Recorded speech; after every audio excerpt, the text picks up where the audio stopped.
Civil 20, India 2023 envisions a conception of civil society 2.0 in a world where individual, family, society, market and state can understand their respective roles better and supplement each other rather than engaging in conflicts. This year, the C20 symbolizes the flame of hope, self-motivation and selfless service. Amma is grateful to the Indian government for arranging such a high-quality meeting. All the issues raised here are vitally important. This should go beyond a mere physical meeting and become a true meeting, a meeting of hearts and minds. This is the only way to awaken ourselves and others. This year, C20 working groups will focus on integrated holistic health, mind, body and environment, sustainable and resilient communities, climate, environment and net zero targets,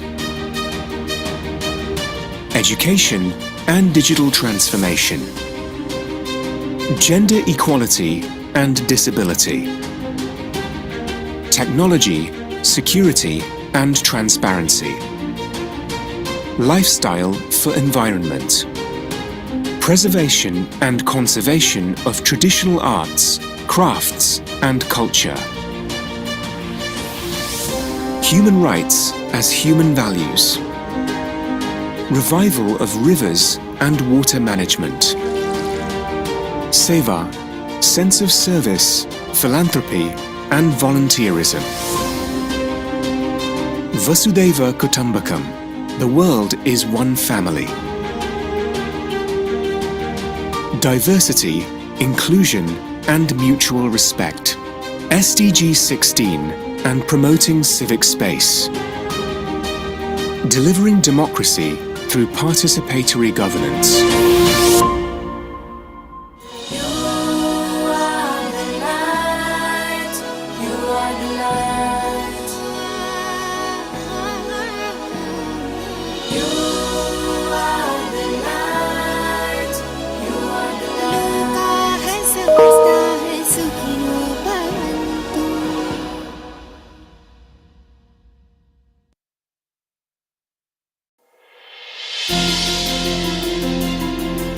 രണ്ട് തരത്തിലുള്ള വിദ്യാഭ്യാസമുണ്ട്.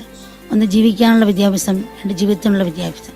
When we study in college, striving to become a doctor, lawyer or engineer, this is education for a living. On the other hand, education for life requires an understanding of the essential principles of spirituality. The real goal of education is not to create people who can understand only the language of machines.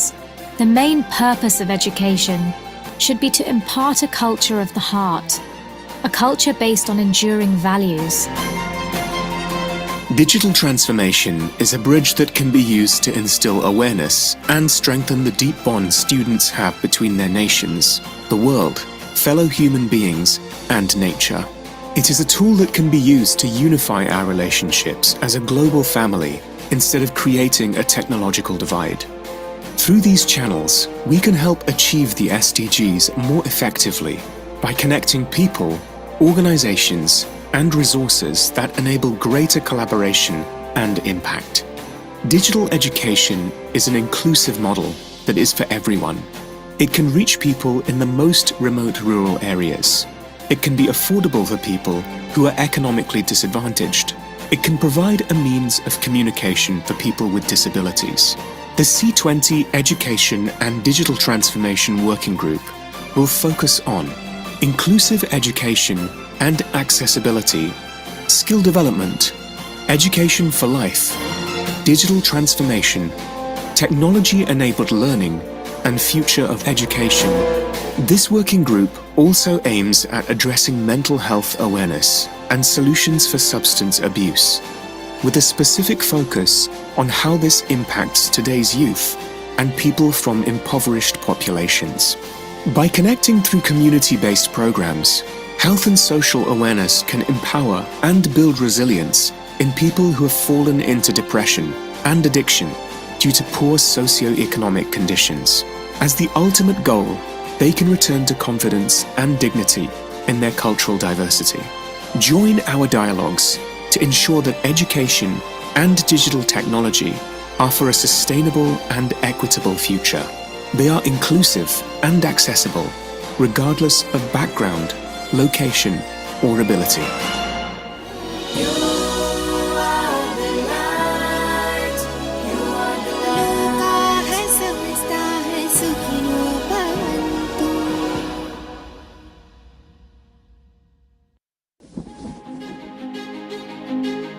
Civil 20, India 2023 envisions a conception of civil society 2.0 in a world where individual, family, society, market, and state can understand their respective roles better and supplement each other rather than engaging in conflicts. This year, the C20 symbolizes the flame of hope, self-motivation, and selfless service. Amma is grateful to the Indian government for arranging such a high-quality meeting. All the issues raised here are vitally important. This should go beyond a mere physical meeting and become a true meeting, a meeting of hearts and minds. This is the only way to awaken ourselves and others. This year, C20 working groups will focus on integrated holistic health, mind, body, and environment. Sustainable and resilient communities, climate, environment, and net zero targets. Education and digital transformation. Gender equality and disability. Technology, security, and transparency. Lifestyle for environment. Preservation and conservation of traditional arts, crafts, and culture. Human rights as human values. Revival of rivers and water management. Seva, sense of service, philanthropy, and volunteerism. Vasudhaiva Kutumbakam. The world is one family. Diversity, inclusion, and mutual respect. SDG 16 and promoting civic space. Delivering democracy through participatory governance.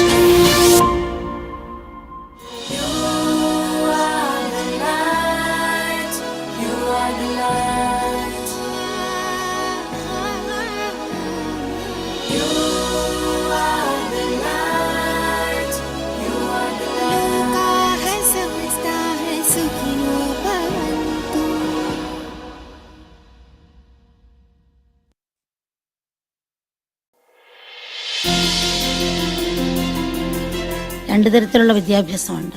ഒന്ന് ജീവിക്കാനുള്ള വിദ്യാഭ്യാസം, രണ്ട് ജീവിതത്തിനുള്ള വിദ്യാഭ്യാസം. When we study in college, striving to become a doctor, lawyer, or engineer, this is education for a living. On the other hand, education for life requires an understanding of the essential principles of spirituality. The real goal of education is not to create people who can understand only the language of machines. The main purpose of education should be to impart a culture of the heart, a culture based on enduring values. Digital transformation is a bridge that can be used to instill awareness and strengthen the deep bond students have between their nations, the world, fellow human beings, and nature. It is a tool that can be used to unify our relationships as a global family instead of creating a technological divide. Through these channels, we can help achieve the SDGs more effectively by connecting people, organizations, and resources that enable greater collaboration and impact. Digital education is an inclusive model that is for everyone. It can reach people in the most remote rural areas. It can be affordable for people who are economically disadvantaged. It can provide a means of communication for people with disabilities. The C20 Education and Digital Transformation Working Group will focus on inclusive education and accessibility, skill development, education for life, digital transformation, technology-enabled learning, and future of education. This working group also aims at addressing mental health awareness and solutions for substance abuse, with a specific focus on how this impacts today's youth and people from impoverished populations. By connecting through community-based programs, health and social awareness can empower and build resilience in people who have fallen into depression and addiction due to poor socio-economic conditions. As the ultimate goal, they can return to confidence and dignity in their cultural diversity. Join our dialogues to ensure that education and digital technology are for a sustainable and equitable future. They are inclusive and accessible, regardless of background, location, or ability.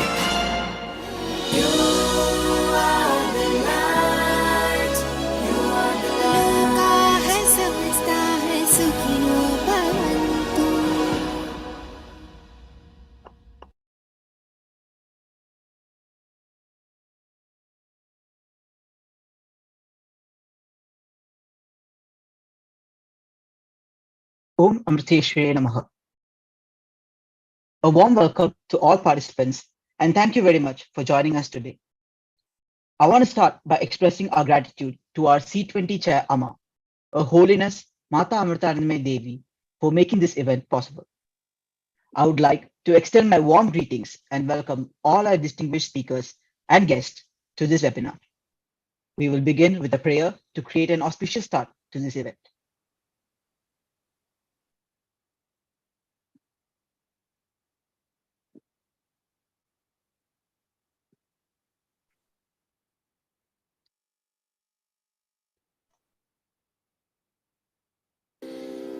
ध्यायामो धवलावगुण्ठनवती तेजोमयीं नैष्टिकीं स्निग्धां पाङ्गविलोकिनीं भगवतीं मन्दस्मितश्रीमुखीं वात्सल्यामृतवर्षिणी सुमधुरं सङ्कीर्तनालापिनी श्यामाङ्गी मधुसिक्तसूक्तिम् अमृतानन्दात्मिका Ishwari अमृतानन्दात्मिकामीश्वरी अमृतानन्दात्मिका Ishwari.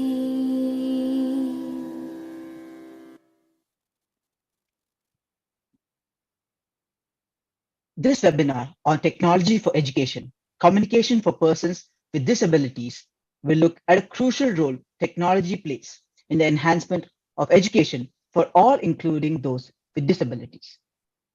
The education of persons with disabilities was more affected due to their limitations. The pandemic also taught us that we need to be better prepared and more systematic in reaching education. The various areas related to technology and the education of persons with disabilities will be explored through this platform provided by C20. Considering the varied socio-economic status of people within a country and among countries, high-tech and low-tech resources will be considered. We are happy to work with each and every one of you. To be part of a subgroup of your choice, please sign up for our working group. We will share the link with you in our chat shortly. We also look for the best case studies from civil society organizations. Please share a suitable case study with us if you have one. The link will be posted on the chat. You will also be able to submit it later on our C20 working group website. Live transcription has been enabled and is available to all participants. We have Mr. Rajiv and Mr. Sukhdev with us for the Indian Sign Language support. A warm and heartfelt welcome to each one of you. I now introduce Dr. Prema Nerungadi, coordinator of the Working Group on Education and Digital Transformation. Dr. Prema is the director of Amrita Create, the Amrita School of Research in Analytics, Technologies, and Education, and chair of the School of Computing at Amrita University. I invite Dr. Nerungadi to welcome and moderate the discussions.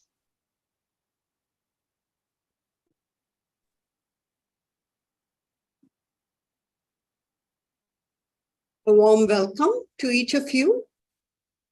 We are privileged and excited to welcome you to the event of the C20 India, which focuses on technologies that support education and communication for persons with disabilities.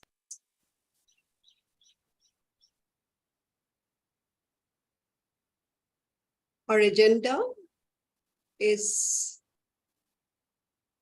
to go over the C20 overview briefly and then go into our topic, look at the best practices, hear them from our expert panelists, listen to policy suggestions from both the panelists and also from the audience, understand the key barriers and how they can be resolved. Finally, we'll take some questions. I want to share Amma's quote. During the inaugural ceremony of Civil 20, one of the things Amma had said is all educational institutions should be required to provide technology training and practical application opportunities. We should be providing this to students at every level, promoting the ability to use technology with discernment. And we also found in all our previous deliberations that the technology aspect was very important for accessibility. These are some of the themes that we have so far. You can see the one on the top is education for persons with disability. This is the first time that it is a sub-theme by itself within the education C20 working group. The second one is learning equity, technology-enabled learning and future of education. Then we have skill development. We also have education for life and global citizenship, where we are looking into the importance of value-based education and mind management. Then there's digital transformation. This is to promote and preserve culture, provide livelihood opportunities. Here, we also want to make sure that digital accessibility is covered. So we are not providing digital transformation, and increasing the inequality. We do not want to do that. Education and emergencies is also a very important area for us.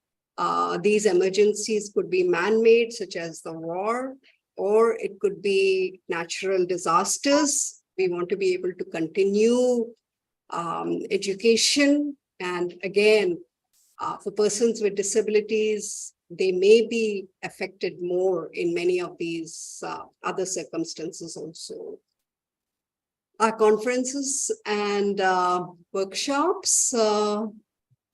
So right now we are into our thematic networking event series. We finished our inaugural and we also have an important C20 Inception Conference coming up in the next few days, March 21st, 22nd. What we have done so far is get inputs. Each time we have got inputs from esteemed panelists, and we have been able to update our policy recommendations, change directions. Many times it's supporting what we already found. Now we get into the objectives and modalities. Next slide, please. So here we will request each of our panelists to speak for 5 minutes about their work. And we'd like the focus also to include the technology support, mainly with respect to education or communication. And after that, we will be asking 2 sets of questions which will help us with our policy recommendations. And the first would be, in what area would you advise C20 India to formulate policy recommendations? And do you have specific policy recommendations? And then what are the key barriers to the implementation of these recommendations? And how do we think these can be resolved? So I will start with the introduction. I do request the panel members to please limit the time to 5 minutes because there are 8 important panelists and we want to make sure we hear each of you and then we will go to the questions. I will start with Dr. Anupam Ahuja. Anupam Ahuja has served as professor and head of the Department of Education of Children with Special Needs and professor at National Council of Educational Research. This is the body in India which sets the curriculum. And she has also done a lot of work with technology, which she will be presenting. She holds a PhD in inclusive education from Central University. So I invite Dr. Anupam Ahuja and Amal, there is another PowerPoint that you could share for her. Sure. Shall I start with the PowerPoint? Yes, please do. A very good evening to everybody. Thank you, Prema, for inviting me and allowing me this, giving me this opportunity. Without much ado, since 5 minutes go by very fast, I will start. Am I audible to everybody? Okay. Yeah. Yes, okay. I will begin my short description of the task that we undertook together. We developed guidelines, and these guidelines were for the development of e-content for children with disabilities. And this was during the pandemic period when most children were just struggling, and so were children with disabilities. The Ministry of Education put together a committee, and this committee was headed by the CBSE chairperson, and I was the subcommittee chairperson looking at developing these guidelines. And we had a number of experts who were again nominated by the ministry, and we co-opted for some experts, and we collectively worked on these guidelines. So it's not a person's task, it is not an institution, but a number of people with like-minded thought who got together to work on these guidelines. And let me now take you through with what the purpose of these guidelines, what are these guidelines, and why we need to join hands to promote these guidelines for all children in inclusive classrooms, so that there is actually equity and parity that we give to learners to learn, and we use optimum use of technology. So next slide, please. Yeah, so a common thread that runs through the entire task and the work that has been put together under these guidelines is that we provide equitable opportunities and inclusive education to all children. So these guidelines are in tune with the SDG Goal 4, which we all know. It's in tune with the NEP 2020 and also with the RPWD Act, which says that we need to promote the education of all children in regular school systems, and that's the best way forward. So it's based on these three pillars, so-called, which guided us throughout the task. Next one, please. We realized, all members, as we took on to the task, that there is a lot of research, global as well as national, that says very clearly that there is a lack of accessible learning materials, which acts as a major barrier for providing equitable learning opportunities to children with disabilities. So this was the premise with which we all took up this task, and this was what we wanted to attain as well. Let me also say that this task was based on a lot of work that we did in the council in order to give us a lot of insights, which have been put together also in these guidelines. I'll tell you a little bit about them shortly. Next slide, please. Next one, please. Yeah. Now, let me also just also mention that there is a very clear indication that there are children who are out of the school system, and that's a large number, and they just slip out without very often nobody noticing them. And if they are noticed, then also very little activities are put together, or learning tasks are put together so that we get them back and retain them. So there's a large, big exclusion from the school system that's happening, and the number runs in crores, and that the NEP has very clearly said. So what we really need, the task that we need to do, is that some of these children, if you see this slide closely, are happy being out of school, while others are wanting to come to school. And the task on hand is that in order to get really work towards inclusion, we need to work towards getting all these children back into the education system. And that is what the policy is asking us to do. And that's what all national efforts in the country, especially those taken up by the SCRTs and the NCRTs, focus is. So I just wanted to highlight this fact, and this is again the foundation on which we worked on these guidelines, that all children study under one roof together, and we provide alternative forms of learning using technology, which is useful for all. Next one, please. We are also aware that many environments that exist in this country and in many other countries are not really friendly learning environments. And then children do not end up getting joyful experiences. So the guidelines aim to change this. The guidelines are framed to develop e-content, not just by itself, but closely intertwined with pedagogy, which meet the learning needs of all children, including children with disabilities.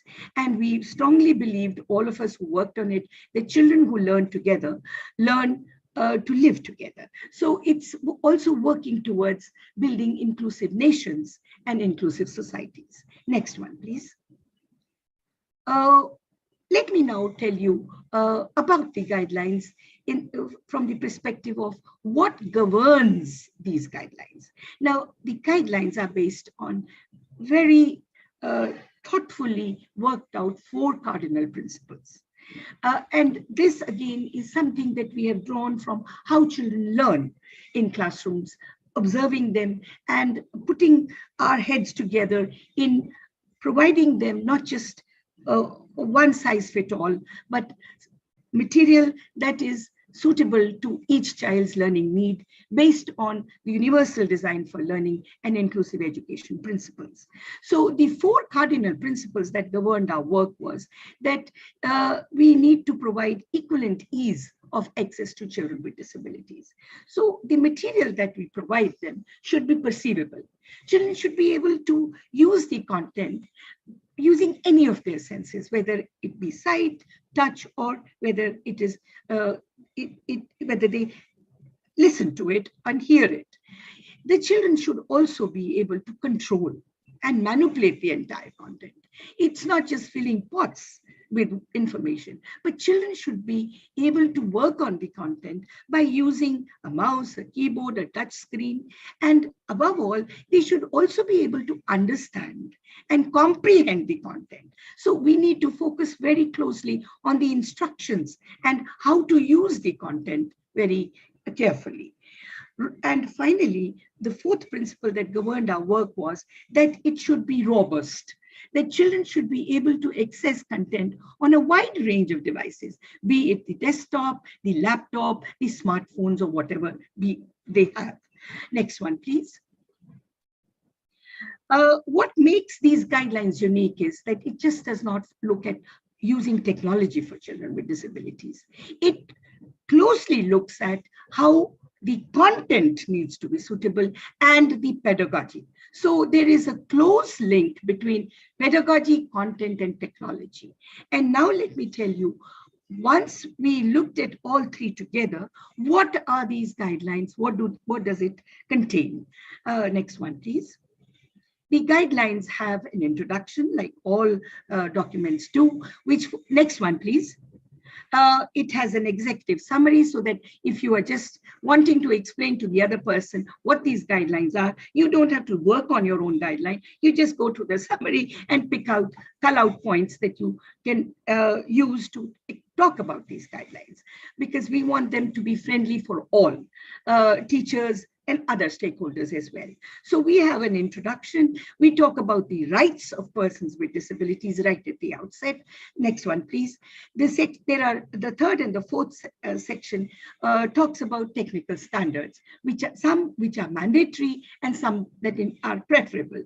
And these standards are universally drawn from national and international literature, and for ensuring children with disabilities can perceive, navigate, and respond to e-content. And what we encourage users are to make note that anything that is technology friendly and is put up on a website is not proper. We need to adhere to these technical standards which exist and are easy to comprehend. And that's what we have put together in the guidelines. We have a section in our guidelines which talks about guidelines for how do we prepare ADTs for children. How do we also look at guidelines for supplementing e-content for children with varied disabilities.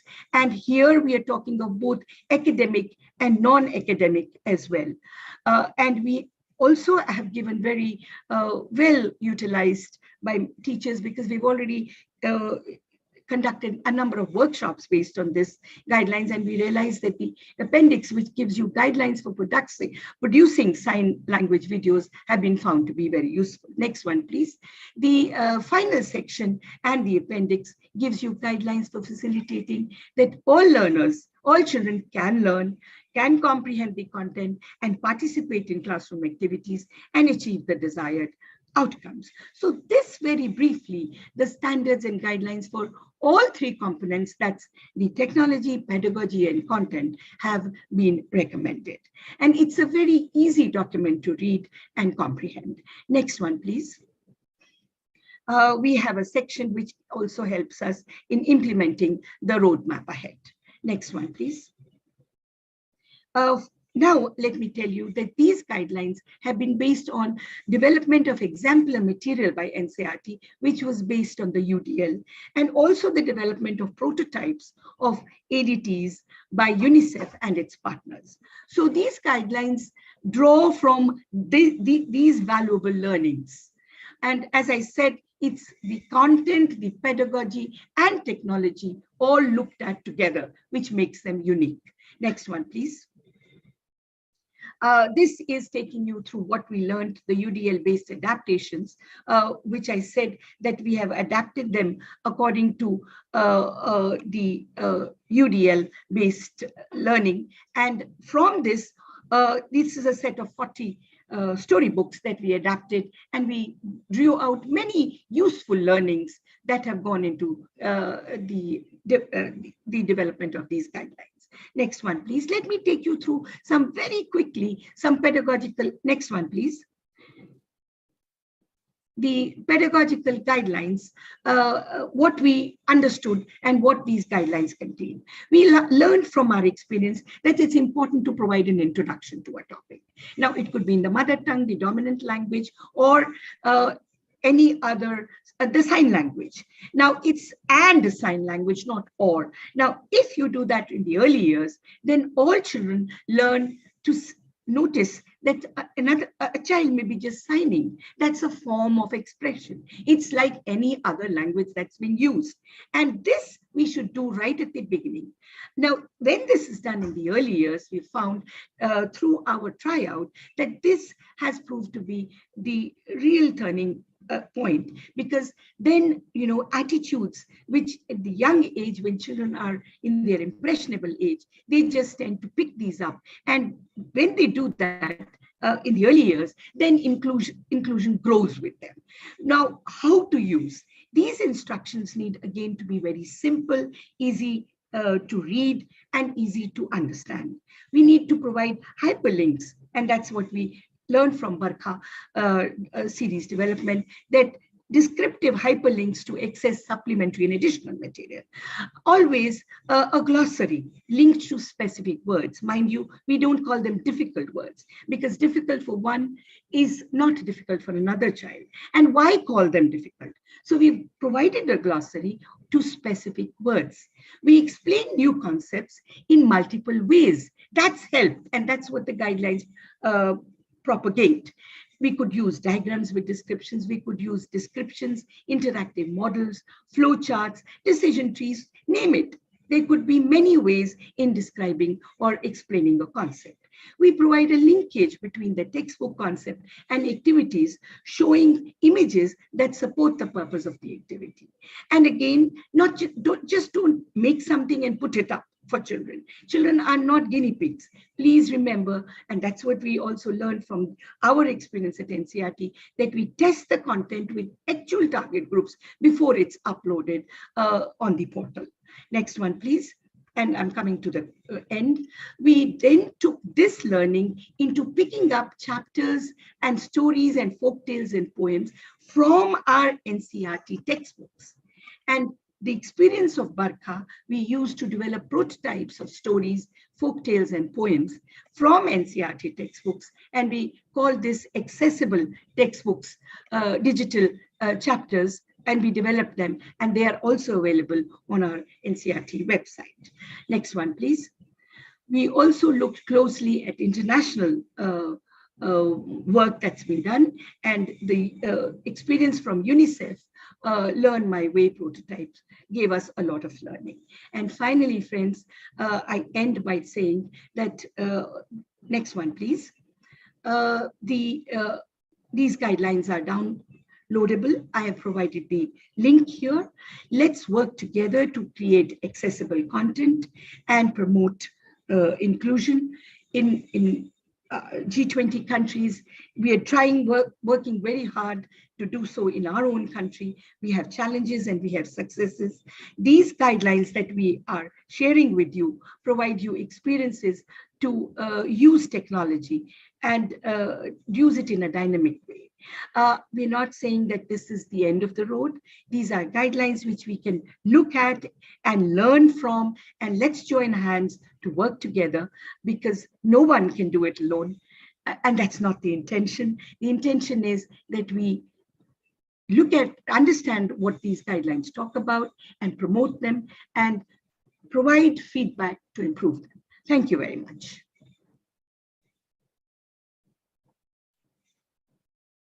Thank you, Dr. Anupama Ahuja.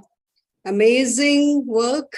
I understand there's a whole committee involved.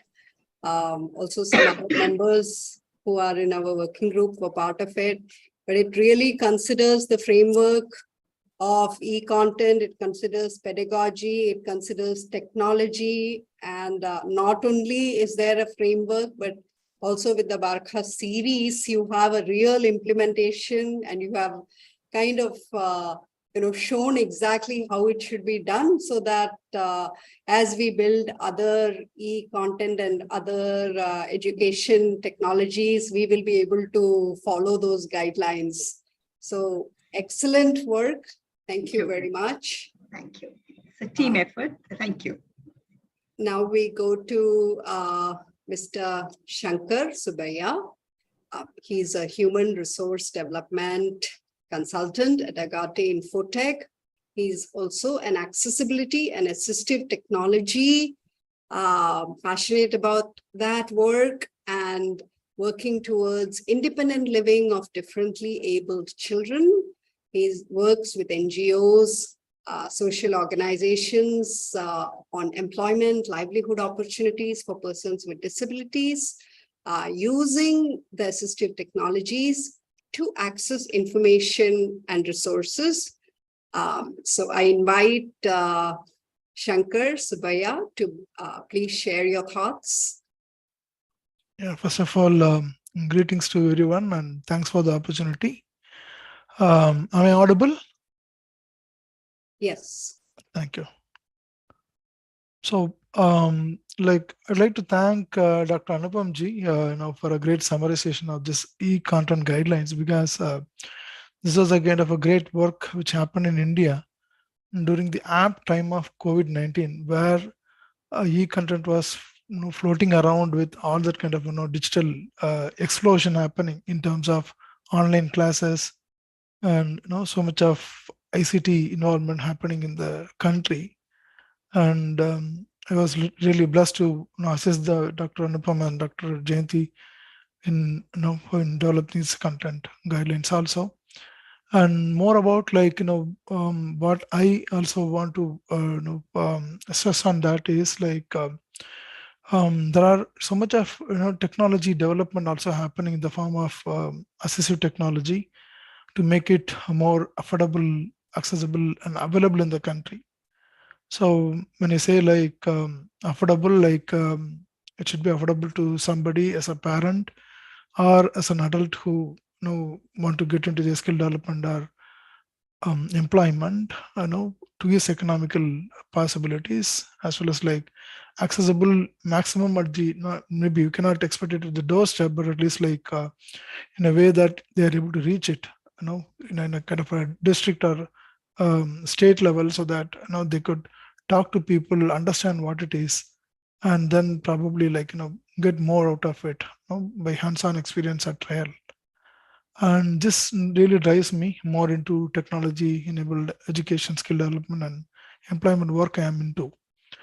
I work with many technology developers, especially startups, connecting the problem statements from the field to solutions, and also work with them on the accessibility part so that we could test and evaluate solutions that really suit the users. Because there is so much of technology happening, but at the same time, it should be acceptable by a user also to his need. Okay. And similarly, we also work on adapting available technology, because in case of assistive technology like ICT, one particular technology can suit many purposes. Okay, maybe they might have to be customized to the person's individual requirement, but at the same time, this can be adapted. For example, a screen reader or a text to speech can work out for a person with visual impairment to convert text into an audible version for him. At the same time, it could support a child or somebody or a learner with learning disability, like reading, also as a supplementary feedback, or also to ensure that it is being read, it is being typed correctly, when it is being spoken over the phone or a speaker. So similarly, one technology can adapt for multiple purposes, speech to text and all that which is available now. It can be adapted, and we need to find the ways how this can be adapted according to the need of the person. So with this, we started implementing, to make this technology available, at least at primary institutions like national institutes or in public libraries, and working with Samagra Shiksha, particularly in Tamil Nadu, Andhra, and everywhere, to create more awareness on such kind of technology which is already available in our own computers, in our own mobile devices, and then expand it to other additional assistive technology that can support those users, who may require some extra input access things, right? Then probably this alone doesn't end. We need to talk to other stakeholders in the community also, like primarily from the government, who implements policy, as well as schemes, so that this technology is available for many of them, the users on the ground. And next level, the teachers who are very close to children with disabilities, the special educators, and the paramedical professionals who are working on therapeutic approaches. So that's another work we are trying to carry out. And with this, now as ICT is exploding, there are more portals, there are more apps which are coming out. So we are trying to work with them to make it more accessible for all. Maybe like we call it as born accessible for all, so that the developers or even the IT companies also get into knowledge that this accessibility has to be from the design stage itself, so that it becomes applicable for all. This imperatively supports not only persons with disabilities, but also there is a good amount of population who are elderly or who may be having some kind of a temporary difficulty, due to various other incidents in life. So with this, like we are also trying to implement technology-based education or skill development or livelihood programs as models, working with national institutions like NIPMET here. And probably these are the primary work I've been carrying out during my journey as a assistive technology and accessibility consultant. I was fortunate enough to work with international NGOs, by which I was able to learn the requirements in our own neighboring countries like Nepal, Sri Lanka, and Bangladesh. And whatever the learnings we have got from India, with the diversity of language, landscape, and all that, we were able to take that as kind of a knowledge and share it there also. So we're trying to implement solutions, accessible solutions in those countries also now. Yeah, that's a brief introduction what we are doing now. Yeah. Thank you. You brought out some important points that besides making technology accessible, similar accessibility components support multiple disabilities. Yeah. In fact, many of the things that we do for persons with disability are also very useful for general education. Yeah. And so all skill development, livelihood, wherever it goes. Yeah. Yeah. Thank you. And more of awareness to be created also, like, particularly with not only with the end users, we call it person with disability, but with the other primary stakeholders, who are connected. Yeah. Correct. Thank you. Thank you. Now we move on to Mr. Paul Habineza. He's a researcher at Commonwealth Social Education and an advisor at JET Education Services.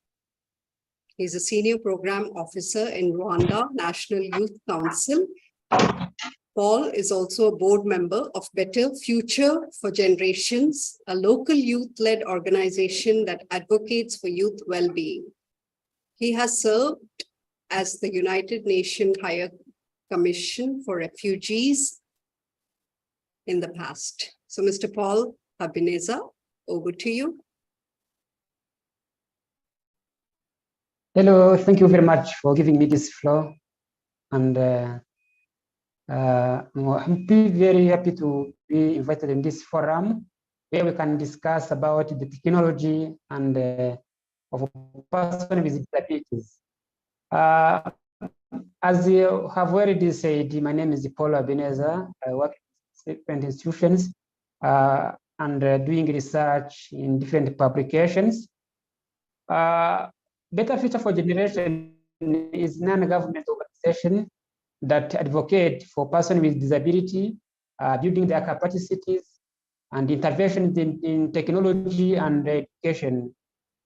For 3 years ago, we did advocacy research based, where we conduct different research in higher learning institutions, hospitals, hotels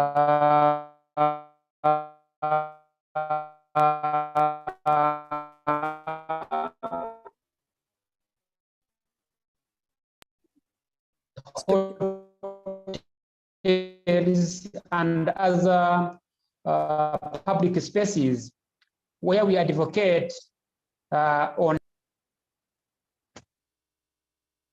Hello, can you hear me? Your voice was breaking a little bit.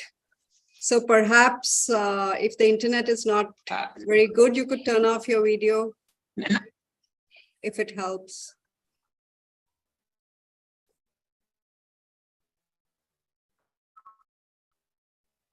Okay. Now,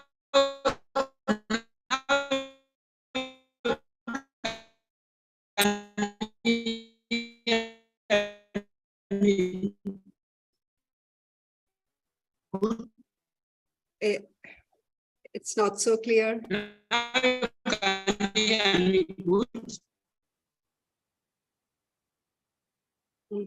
It's okay now? Yes. Now it's hello. Yes, now it's okay. Yeah. Okay, good. Thank you very much. Currently, it is a rainy period. Maybe that's the reason.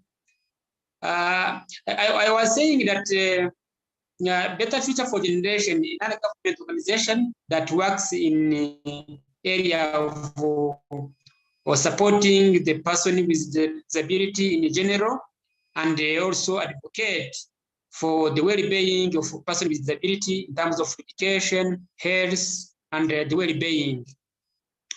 For the last 3 years, we conduct a research, a based research on how the person with disability are in schools are supported, and even how the people with disability are supported in terms of public spaces.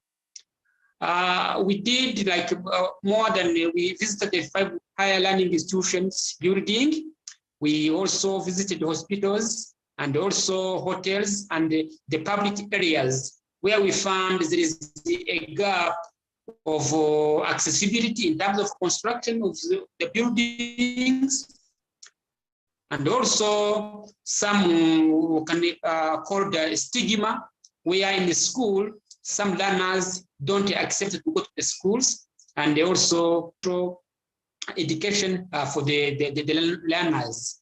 After that survey and that research, we come with some recommendation that was given to the government and other government partners, how they can support in terms of synergy and have some, like partnership and cooperation in terms of supporting the issues of that areas. And for example, for person with disability in the forms of the vision impairment and also the deaf, we come with that there should be a special education by using the blind machine, which can help in terms of reading and writing. And also we come with some recommendation that we give for the government for having a pedagogy and the curriculum simplified, where, for example, the learners that have the mental issues should just have the means and the methodology and the orientation, how this can be helped in terms of learning and at a certain level. And also for some constructions, we recommended that it should be some enforcement, because there is already some laws concerning the construction and accessibility, but the issue is the implementation of those laws, where the person with accessibility should access the buildings. And also we come together to found that there is for learners in higher learning institutions, for example, universities, that can help in terms of reading and also reading and writing also, and even some communication tools that can help in terms of learning at that level. And they also we recommend still have some gaps in terms of special education, and also development partners that can provide those tools, because we found that there is some tools that can be hosted by the laptops, computers, others can be used by the tablets, and also those that can help in terms of even using mobile technology in terms of communication, mostly for the vision impairment. Without taking much of time, some recommendation was already sent to the government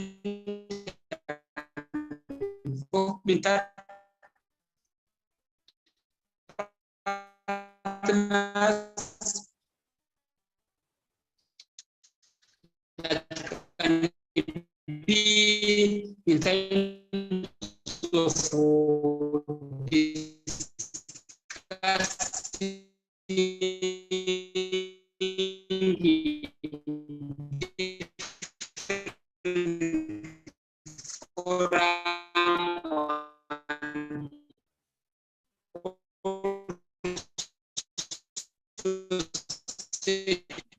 Paul, we're not able to hear you. So from what I could understand. Yes. Thank you, Paul. I think we heard a lot, but some of it, a little bit maybe we missed.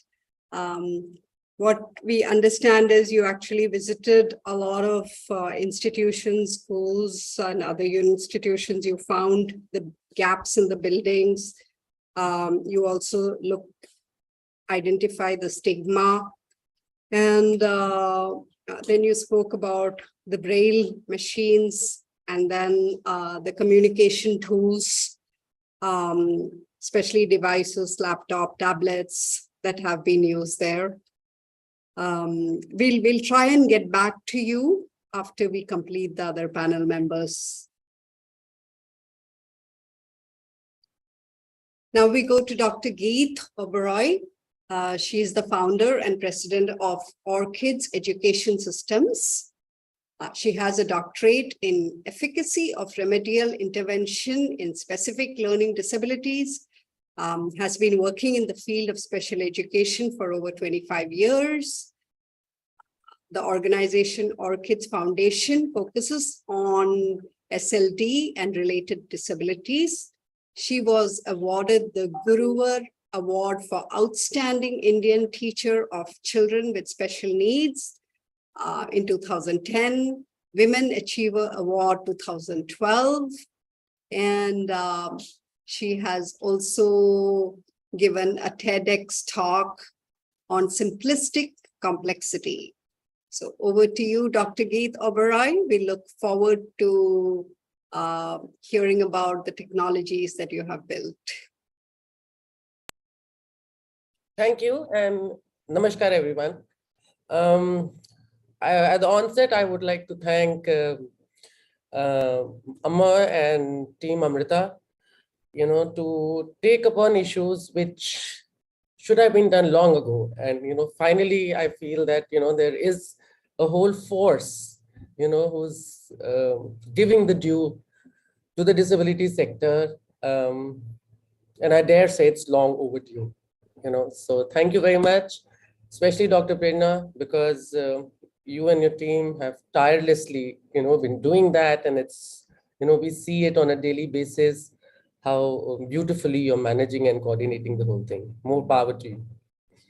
Today, I'm going to be talking about First Screen. It's a screening app for children with specific learning disabilities. So my PPT is right there in front of you. I'm going to go through it and let the organizers decide if anybody is interested for the PPT. I will put it on the working group, the WhatsApp group we have. So my tagline here says, because disability may be invisible, but the child is not. So like we all know already that there are certain disabilities which are very, very apparent, but there are still, a couple of disabilities which are invisible or called hidden disabilities, which might not be very apparent because there are no physical manifestations as such. So they are inferred behaviorally. So in that case, there are many children in our classrooms, in our schools, who have this invisible or this hidden disability and are not caught early in life so that they can be helped. So that's the reason why I am showcasing to you guys, all of you here, a screening app so we can catch our children young so that they can be put back into the mainstream as soon as possible or as fast as possible. So starting with what is specific learning disabilities, which is the same as learning disabilities in the West. For whatever it's worth, India has taken upon the name specific learning disabilities. It's a heterogeneous group. We all know that. Basically, it manifests itself in deficit in processing language, spoken, written. And how do we see it in a classroom? We see it as difficulty to comprehend, to speak, to read, write, spell, or to do mathematical calculations.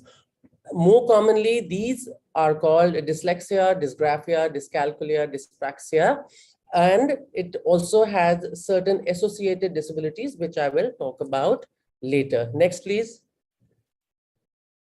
The law says in our country, in India, the disability SLD, which is specific learning disabilities, was recognized in the year 2016 and made part of the PWD Act, which is the Persons of Disability Act, which is great. Yay, more power to us. However, what is the ground reality? What are the main challenges in our country, India, which is one of the most vast countries in the world? One is there is no screening tool. Two, there is lack of awareness amongst teachers and parents, both. Three, even if there are some policies on paper, there is lack of accountability on the part of schools. The schools will ask the parents to take the kids out because they are not equipped to deal with the children. And lastly, lack of trained professionals. Even if the parents has made up their mind, accepted the fact that the child has some issues, where do they go? There are no trained professionals. There are no special educators. There are no counselors or psychologists who can really take them, hold their hand and take them and guide them further. Next, please. So what is the scenario in India? I'm not saying that we have to rely on the Western research. I'm saying that we have bona fide research which has happened in the recent years in our country, which says that anywhere between 3% to 15% of the population in our schools will or may have some form of learning disabilities. And imagine if a classroom which has about 40-45 children, which is the norm in the Indian schools, there could be at least 4 children who will have or who may have different degrees of SLD, which is specific learning disabilities. Next slide, please. So my question here is, why are we waiting till class 3 or 8 years when the child can be identified earlier? What the PWD Act says that screen children when they reach class 3 or when they are 8 years old. My question to them, or my counter to them, is why do we need to wait for 8 years? The signs and the symptoms, especially the early signs, are visible when the child goes to something like preschool, right? So when the signs and the symptoms can be seen when the child is 4 years old or 5 years old, then why are we waiting for 3 more years? Why are we not screening the child earlier? Why are we not identifying the at-risk children, and why are we not starting the intervention? And lastly, why are we not taking advantage of early intervention, which is known fact all over the world that is the best form of intervention for any disability. You catch them young and you put them back into the society, mainstreamed without any implications, hopefully, if the disability is not very, very severe, which is the case in a lot of children. Next, please. So why early screening? First, early screening because there is an opportunity available to identify children at risk. We don't have to wait for diagnosis to happen to start the work. Even the fact the child is at risk, it's good enough reason for the professionals, whether teachers or parents or even special educators, to start working with the child. Secondly, early the NEP 2020, which is the National Education Policy, also emphasizes on early intervention in the ECCE, which is the Early Childhood Care and Education. So if the policy is already there on paper, why is it not showing in our work done on the ground? Next is this screening app, which I'm going to show you it is a free app. It is bilingual as of now with English and Hindi, with the future development of translation into other languages. Next, please. This is what the app looks like. It's the first time in our country. It's a free app available for anybody. Nobody has to pay 1 naya paisa or a penny or anything. They simply have to download it from the Google Store. The name of the app is First Screen. It is a screening tool for specific learning disabilities. Next, please. This is how it looks like. If you see, there are the signs and the symptoms are written on top, and the bar at the bottom will give you 3 options: yes, no, or sometimes, or a maybe. What you see in front of you on the screen is 1 sign written in English and 1 sign or symptom written in Hindi. So this app is available for anybody to use starting right now. I mean, it is available that, it has been already there since 2020. Next, please. This app, if done in a proper manner, if completed with all the questions, this is the report it gives. It gives you a visual report which will highlight the issues which the child may have, the concerns the child may have. If you see the red, it says significant concerns, then comes the yellow, which says mild concerns, and the green says no concerns. So in this case, you see there are 2 areas or 2 domains with the child has significant issues, and there are 5 areas where the concerns are mild. So this way, it gives a very easy to understand report or conclusion on the basis of the screening done. If you see on the right side, it gives you 4 possible interpretations on the basis of the wheel you get. So there can only be 4 interpretations, and this whole report can be downloaded as well. Next, please. This is the same report shown to you in Hindi. The next one here, sorry, please go back. So here you see at the end, each and every domain which we have screened the child for has been analyzed, and the subdomains are given here so that a special educator or a teacher or a parent who's working with the child, say in reading, they know the sub skills to be worked upon, whether it's coding, decoding, whether it's comprehension, whether it's vocabulary. So all the skills are further divided into sub skills. So the person who's working with the child knows which area needs to be pitched in. Next, please. The salient features, which is the most important of this whole thing, which will tell you more about the app, is it's a free app for Android operating systems. It's for SLD and related concerns. The related concerns here are ADHD, which is attention deficit hyperactive disorder, mild ID, which is intellectual disability, and even mild ASD. So these are the concerns which this app has picked up, and we have documented evidence, research-based evidence for that. It targets school-going children, and the data providers are parents and teachers. Teachers who have worked with the children for at least 6 months, so the teacher knows the behavioral patterns and the performance of the child. There are 99 items in total. It's a 3-point scale, which is yes, no, sometimes, and it takes about 20 to 25 minutes per screening. This is currently available in English and Hindi both. Whether you want to do it in English or you would like to do it in Hindi, it is available for both. It covers 9 domains, which includes academic, mental processes, and psychomotor skills.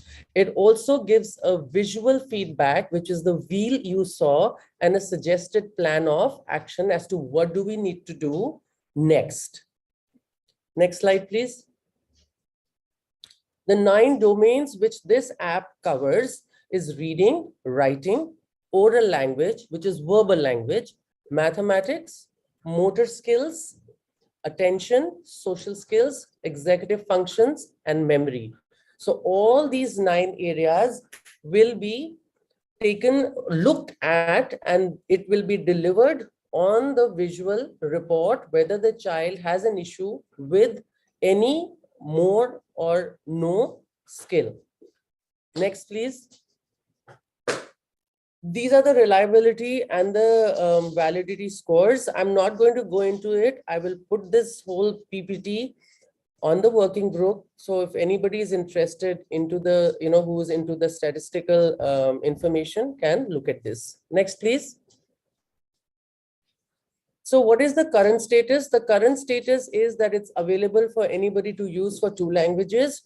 Currently, it is being translated into 10 other languages, including Urdu, Assamese, Punjabi, Tamil, Telugu, Kannada, Malayalam, Marathi, Bengali, and Gujarati. This should be available towards the end of the year, around October or November. In phase 2, we will be developing this for the iOS, which is the Apple operating systems, and we'll be developing into another 8 to 10 regional Indian languages. Next, please.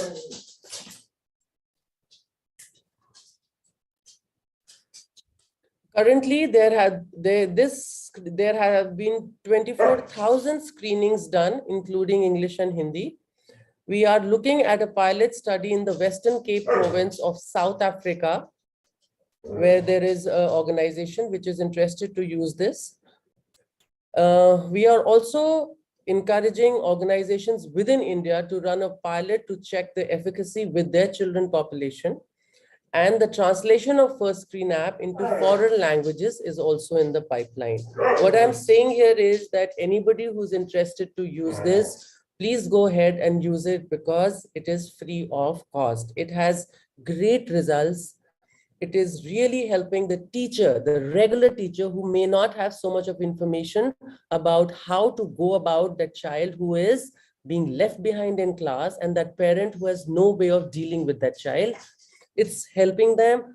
Help your kids move further by using this app. If you want us to do some kind of a tutorial or train your teachers in it, we are ready to do it for you. Whether it's national or it's international, we are there for you. Next, please. So basically, let's reach out and give all our children the opportunity to follow their dreams and run with their passions. After all, it's their right. This is not charity model. It is the right of each and every child to be sitting with all the children and doing what everybody else is doing. Thank you. Namaskar. Thank you, Dr. Geet. Amazing achievement is what I would say, what you have done.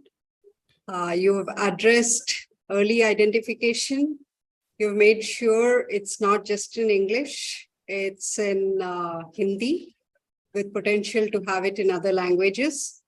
And also you've demonstrated the power of technology to scale it and in some sense compensate for lack of trained teachers or lack of availability of clinical psychologists, etc.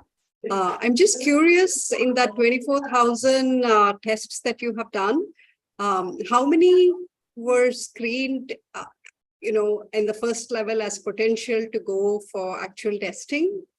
Actually, Dr. Prema, that was done during the research process. So that's what the reliability and the validity scores say. Only during the research were the the positive and the screened and the not screened were then further tested to validate the tool. However, as far as the 24,000 screening goes, we haven't really sat down to check how many are positive and how many are not positive. And frankly, or unfortunately, the post-pandemic, we have so many kids who may be falling, or they are getting screened because of the lockdown, because of lack of resources.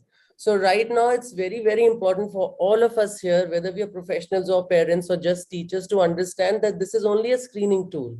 I'm not diagnosing a child, right? So this is a screening tool which will pick up the child, and maybe further investigations will show that he has SLD, or maybe have mild LD, or maybe have ASD, or maybe just hasn't had the opportunity, so we just have to have our ears and our minds more open to embrace anything that comes forward. But the idea is to help the child, whether the child has a disability or not, or it's only a difficulty. The idea is to make sure that we empower the child, right? Yes. Yes. Excellent. Thank you so much. Thank you. Now we go to Mr. Bishwajit Ghosh. He's the director of Arunodaya Sunrise for the Blind at Ek Kadam or Foundation for Education and Health. Bishwajit was the principal of the Ramakrishna Mission Blind School, Blind Boys Academy for many years. He was a member of the Board of Studies in Special Education in Calcutta University and Rabindra Bharati University. He was awarded a national award for outstanding social work by Equal Opportunity Society, Mumbai. Over to you, Dr. Bishwajit Ghosh. Good evening, everybody. Am I audible? Yes, ma'am. Yes. Can you hear me, ma'am? Yes, we can hear you. Well, so before I come to the agenda, let me say something that I studied in special school. I started my life in a regular school when I was a sighted child. Then I lost my eyesight, and then I studied in a special school. Up to class 8, I studied. From 9, I started with an open school. Open school means that time no inclusive education concept was there. No integrated education concept was there. That means long back. And then after completion of my studies, I joined as a resource teacher and principal. So after serving many, many years in special school, where we provided a lot of technological support and all sorts of need-based support, which is very much essential for visually impaired children, we have done that. And we have got the good result. As a result, large number of our ex-students got jobs in colleges, universities, as lecturers, schools, regular schools, banks, railways, in various field. And not only that, we have found some adult blind who could not complete their studies. Actually, in the middle of their life, they stopped studying because of visual disability. And so we just put them in vocational training One is ITI training, computer operation and programming assistant. Another one is mechanical type of training. And those who are coming from rural background, we provide them agriculture and animal husbandry training. So this was actually my role for last 30 years. And after my retirement, I have joined Ek Kadam Aur Foundation. And I'm very much astonished to see that a lot of things are told about inclusive education, special education, but especially after this COVID situation, we have seen that visually impaired children are the most sufferers, because you know that they could not learn Braille, because Braille learning for early child is impossible through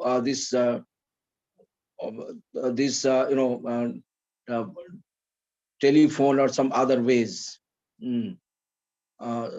Through these things, smartphone and other devices. Through sometimes we could teach them various subjects, but it was quite difficult to teach Braille to very young children. So lot of children could not learn Braille. And in our country, we have seen that due to this there will not be no detention policies there. So once the child enters into school arena, whether he or she learns anything, he will be promoted to next class. So I have seen, we have seen large number of children. Some of them are going to school, eating midday meal, coming back, learning nothing. So it is really a huge gap that has been created. So through this Ek Kadam Aur Foundation, we have done these things, a lot of survey in various states, in Uttar Pradesh, in Chhattisgarh, in Madhya Pradesh, and in West Bengal. We have done baseline survey just to understand the status of the child.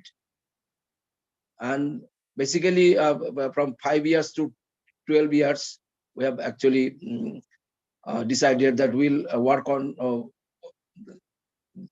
this age group. And then after doing this baseline survey, we have noticed that none of them can read Braille. And since most of them are living in remote villages, some of them have got technology. Some devices, smartphone or something, but they don't know how to use that.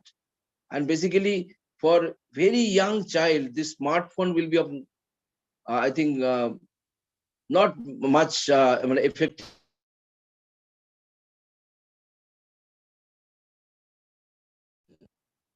But especially, I want to talk about 100% visually impaired people. They should learn Braille. They should read. They should write. Later on, they may go for these things, audiobook and other devices and other technological support they can take. But first of all, this Braille technology, which is very much essential for 100% visually impaired people, and that is very much missing in most cases. At least we have seen 70 children who are actually under our program right at this moment, because our program started just a couple of months back. And I'm just visiting interior villages, and I'm just talking to the parents. And another thing is the problem of visually impaired children is double in the sense the parents are very much reluctant about their development. Normal child is going to the school, but since a visually impaired child is there, sometimes he goes, sometimes he does not go. And the teachers are not taking the responsibility.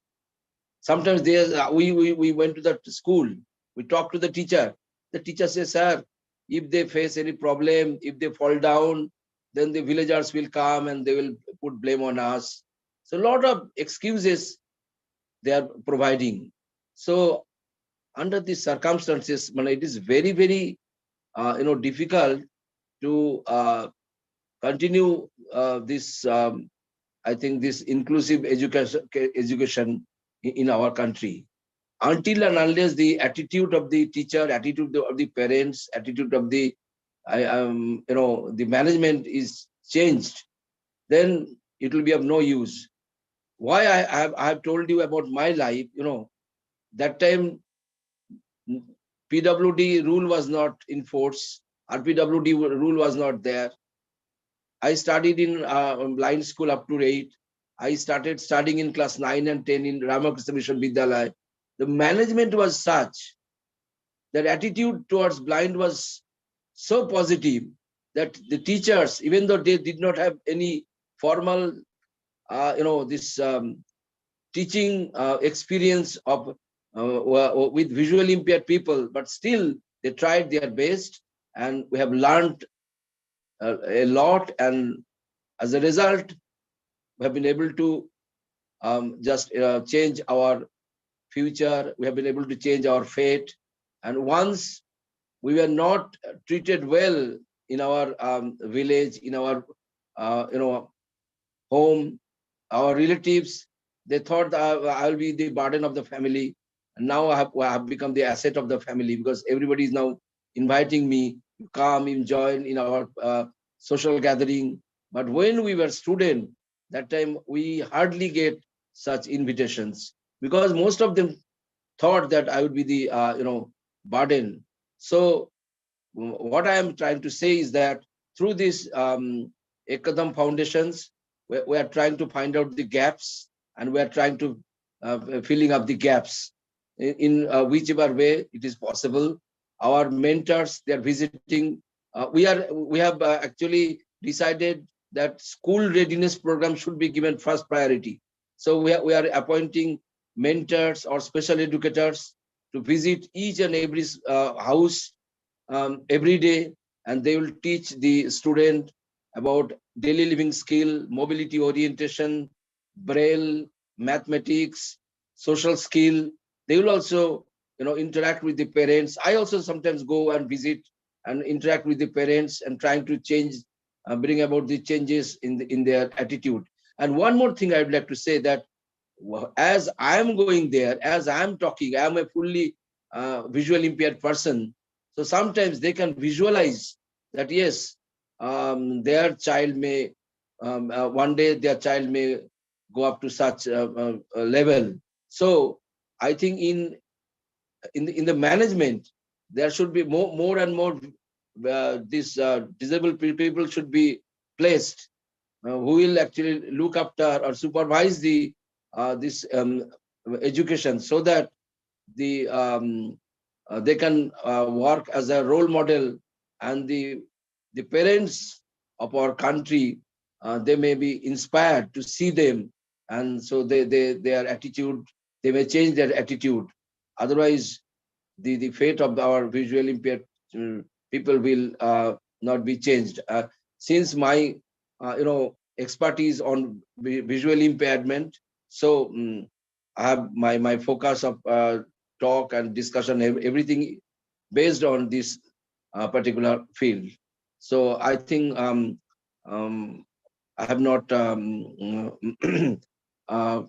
I think I have taken a lot of time. And regarding technology is very much essential. Most of the speakers have said, I also agree with that. The appropriate technology, right from classroom teaching to the rehabilitation of visually disabled, has to be developed. I fully agree.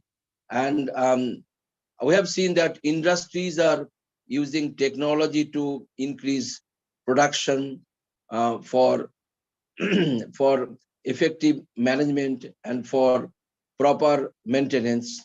So I believe that education is not, if the education is not tuned to the employment needs of disabled child, then such education will not be relevant.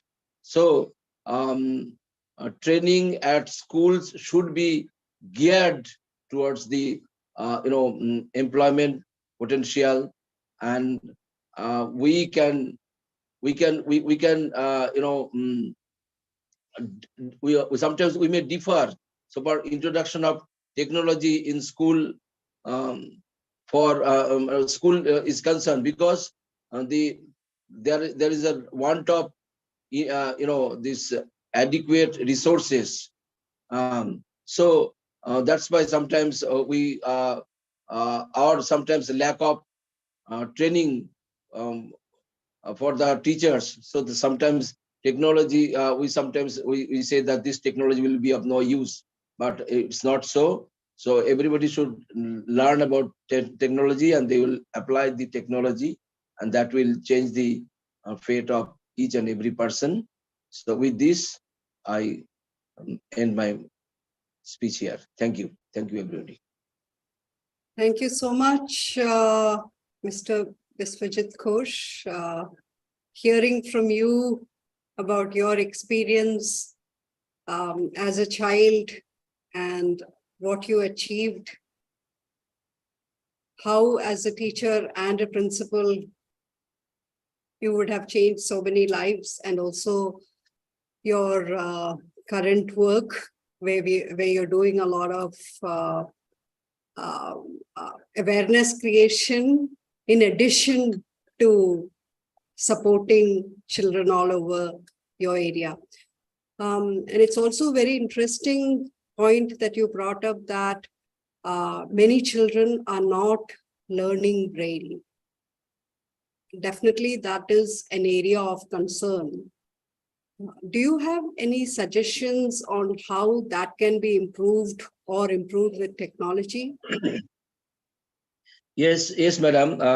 Actually, I think whether it is in inclusive education or special schools, because in special school you have seen there is a lack of staff members, adequate staff members, and in regular schools, teachers are not trained regarding Braille.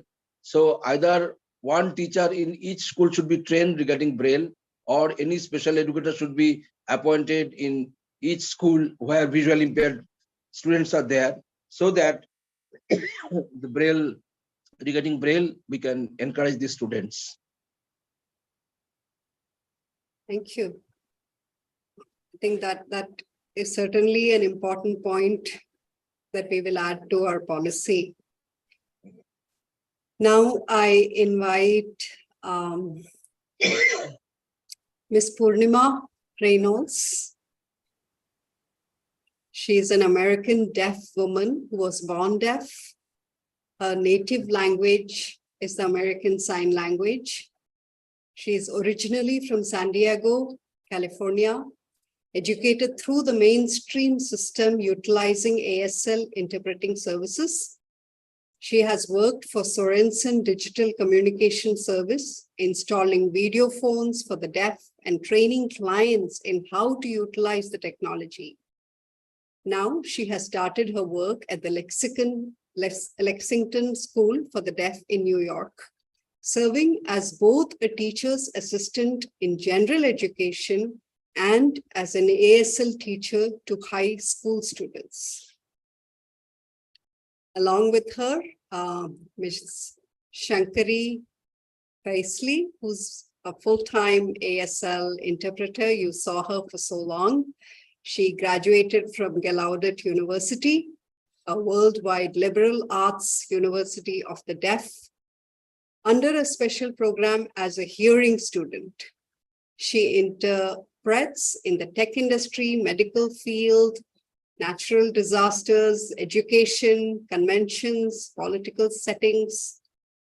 She has also worked internationally in countries and settings such as Bosnia, interpreting at an international peace convocation, Cameroon in the School for the Deaf, teaching deaf students, raising awareness to the families of deaf children on deaf culture, the necessity of sign language, Nigeria, serving as full-time ASL interpreter, and as a deaf-blind advocate.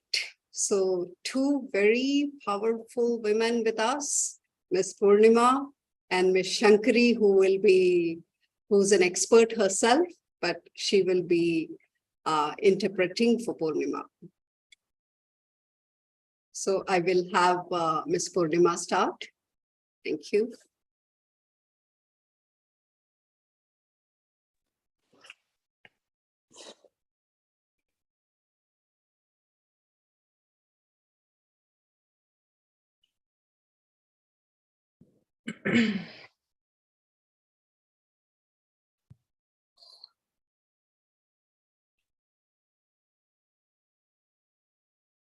Okay, hello everyone. Thank you so much for having me. I feel honored to be here on this platform today with you all. The suggestions that I would have for this particular forum is digital systems for deaf people and blind people in India. The digital communication accessible for the deaf and blind. The goals would be to reduce communication barriers. Technology creates a variation of methods needed to create accessibility in the classrooms and also in general platform lectures and audiences. Technologies that we're currently using. We have VRI, which is video relay interpreters, and VRI uses mobile, can be used on the mobile apps or on computers. Interpreters should be signing and not translating on the VRI because VRI is actually used in other countries and for other languages as well. So VRI can be used for spoken language, so it's important that we establish it for sign language. Another device is VRS, which is video relay services. And VRS is accessible to both hearing and deaf people, communication on telephone calls. VRS provides sign language interpreting between such third-party communication methods. How it's used is that a deaf person, as myself, would go ahead and pick up the phone and dial directly to the hearing caller that I would want to contact. From that point, immediately an interpreter would come up on the screen, and that interpreter would then go ahead and call out to that hearing individual. I see the interpreter on a video phone, and the interpreter can hear the person that I'm calling through their phone device, and that's how the interpretation happens. The next device that we're all pretty well aware of now is text to speech. And that's being able to develop, I think it would be great for India to develop an actual app, if it's not already there, specifically for deaf people, that allows them to communicate with hearing people in the present. So the way this would work is they would be able to pull the app up on their phone or whatever device they have and type in their message, and it would be clear in large font for the deaf person. It would actually be designed for conversational communication versus what I'm seeing right now with just kind of a standard text to speech format that's often used for working purposes. The next device that I propose is established in other countries that we find very useful is CART, which is Communication Access Real-Time Translation. And CART is real-time translation that can be seen on computer screens and larger screens in auditoriums while the speaker gives speech. The other device that I would, or the other means that I would suggest is online video meetings. And this would actually be to hire sign language interpreters for deaf people or for general audience purposes in settings such as school, work, church, and within the community. For instance, a workshop, for example, that is being given, if a deaf attendee would need the access, then you would hire a sign language interpreter to come in, just as we have right here, into the Zoom meetings and provide the interpretation. Deaf people then watch the sign language interpretations in a different screen, and at the same time, they're able to access that online format. There's also formats where deaf people are actually in the training and in the room, and you can hire a sign language interpreter. It's more of a VRI format where the sign language interpreter will come onto the device. It can be an iPad, a computer, or actually we have in the United States specific devices that are for interpretation. And then you have an interpreter present in the room. And this is really supportive because it allows for remote interpreting. If you don't have an interpreter accessible in your area, you can still connect in as long as you have a supportive Wi-Fi connection. Ways that technology has really influenced and supported my life as a deaf person have been very vast in the past 20 years, how far we've come with technology and how much it's really supported the lives of deaf people.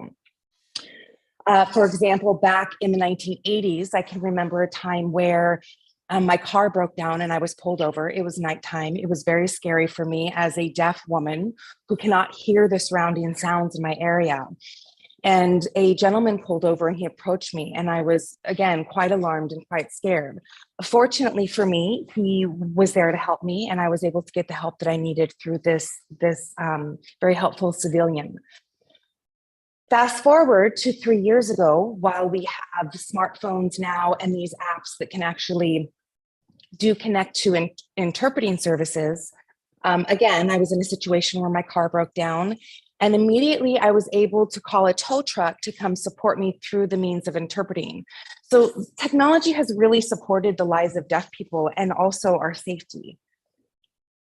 I would say that finally, the most important thing to really implement is devices and ways of teaching very young children that have been diagnosed as deaf and screened as deaf sign language. It's crucial because the developmental language and cognitive development of a child's mind runs the same ages. They're finding it to be 0 to 5 and 0 to 7.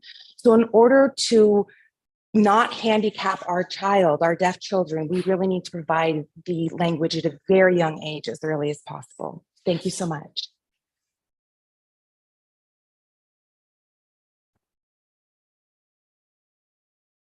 Hello, Jennifer. Thank you so much. Actually learning from you on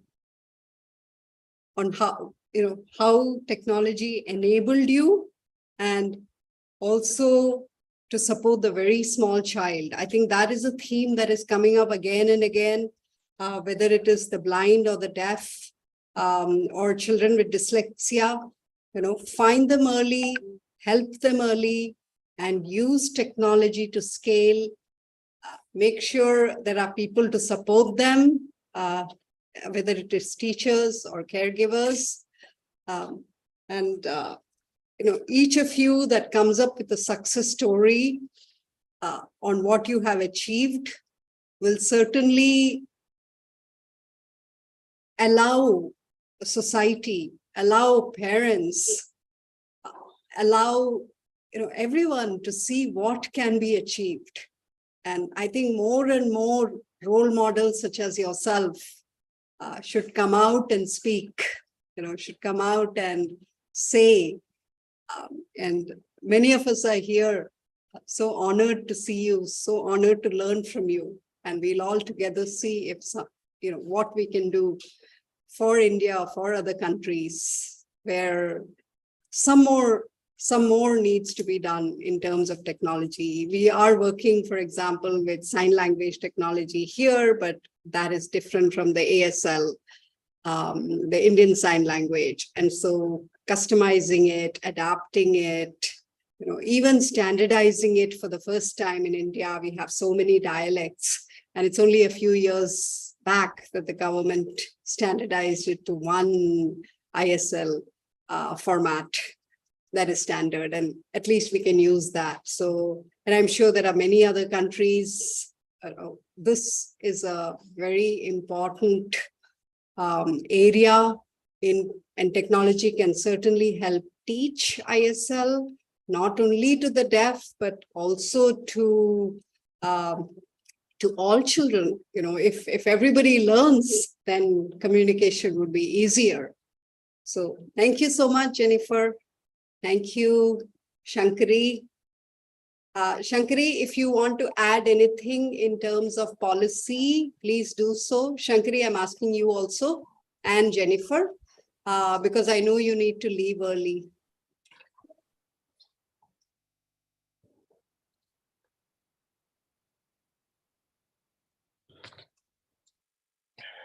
Thank you so much, Dr. Prema. So from an interpreter standpoint, I would say probably along with early diagnosis and development of sign language, exposing the young children to sign language, because as Jennifer mentioned, that really supports their cognitive development. What we see here in the United States, and what I've seen in other countries, is when a deaf child doesn't get sign language from early on, it actually handicaps them. Deaf people in the United States do not see themselves with a handicap or with a disability. They actually are proud to be deaf. They see deafness as a culture. They really feel strongly that ASL is their natural native language. So they don't consider themselves to have a disability. What happens is, when we don't provide, when us as educators don't provide the language for them, and also the families and the parents, it actually does handicap them. So going off of what Ms. Purnima said, is that absolutely we want to get them exposed to sign language at an early age. But along with that, it's also equally important that we provide interpreting services, because while we're providing them the chance at language, cognitive development, and education, for them to get the best education, they need access to those good schools. And the way that they get access is through interpreting services. So they need the language, and then they need the interpreting. From there, when they can go on then to get their bachelor's, their master's, their PhD, as long as they have interpreter present. Here in the United States, by law, it's required that any institution over 15 employees is required to provide sign language interpreters for deaf individuals. So some of the people that I work with, they're engineers at Facebook, Google. They're really in higher positions because they've been able to have the sign language interpreters, not only in the education setting, but it's also required that they have them at work full time. So I would say that from an interpreting standpoint, these are probably two of the most empowering things that we can do for the deaf in India and other countries abroad. Thank you. Thank you, Shankari. I know it's morning for both of you. Thank you for having woken up early, joined us. We look forward to working with you more.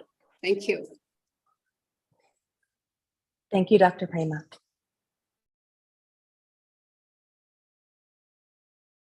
Now I move on to Dr. Rinchan Dorji, the President, Samste College of Education, Royal University of Bhutan. His research interest includes inclusive education, teacher education, disability, mindfulness, and contemplative education. He is a member of the Academic Board of the Ministry of Bhutan. He has won Erasmus Mundus Scholarship Award for MA in Special Education in 2007 and 8 by the European Union, UNE International Students Award, the Lee Mills Teacher Education Encouragement Award 2015 by the Australian Association of Special Education, and many more. Welcome, Dr. Rinchan Dorji.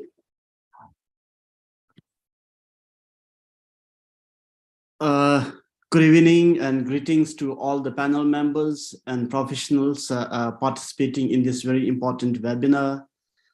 I'm Rinchan Dorji from Bhutan. I work as the president of Samse College of Education that trains secondary school teachers for secondary school system in Bhutan.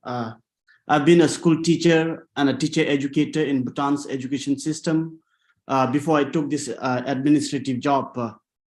My very special thanks to Professor Jayanti for recommending me to be part of this working group and as the panel member in this webinar titled Education and Digital Transformation, Technology for Education, Communication, and for Persons with Disability. For me, as an educator, it gives me a special sense of delight and a privilege to be part of this webinar where we discuss and deliberate in harnessing the power of digital transformation or the technological advancement that can offer as an enabler for persons with disabilities, not just in education, but in the entire society. For those of you who do not know much about Bhutan, Bhutan is a small country nestled between two Asian giants, India in the south and China in the north. We are a tiny country with a population of slightly over 700,000 people, living in a country size of close to 440,000 square kilometers. Unlike the other panelists, I do not have any experiences or examples of good practices to share related to use of technology in educating children with disabilities in Bhutan's education system. But what I'm going to do is provide a context of what is happening in Bhutan in terms of inclusive education or in terms of addressing the needs of educational needs of children with disabilities in the country. The history of modern education in Bhutan is quite young. It was only in the early 1960s that Bhutan actually witnessed the true impetus and the growth of modern education in the country. Prior to that, education was mostly monastic in nature, where people had to go to the monasteries to get educated. However, with the development of modern education in the country, beginning in the early 1960s, in the last 6 decades of modern education, we have witnessed tremendous growth and development in the field of education in the country. Especially when we talk about inclusive education in Bhutan, initiatives and efforts to address the needs of children with disabilities was just initiated quite recently because Bhutan, as a developing country where Western model modern education is quite young, we were still struggling with our efforts to actually address the basic educational needs of children without disabilities. Inclusive education efforts in Bhutan actually started in the early 2000s.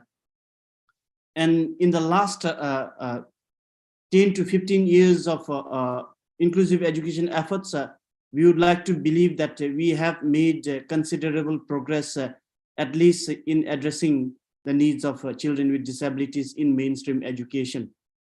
In 2017, the royal government of Bhutan, through the Ministry of Education, launched inclusive education standards for schools in the country. The national policy for persons with disability was passed by the parliament in 2020. As of today, there are a total of 26 mainstream schools that addresses the needs of children with disabilities in Bhutan's education system.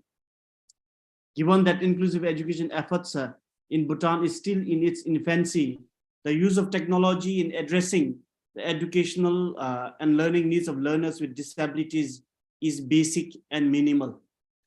However, the promise and benefit of technological advancement and digital transformation is an important critical development agenda that the Royal Bhutan of government actually takes as a very important priority in all our efforts of development.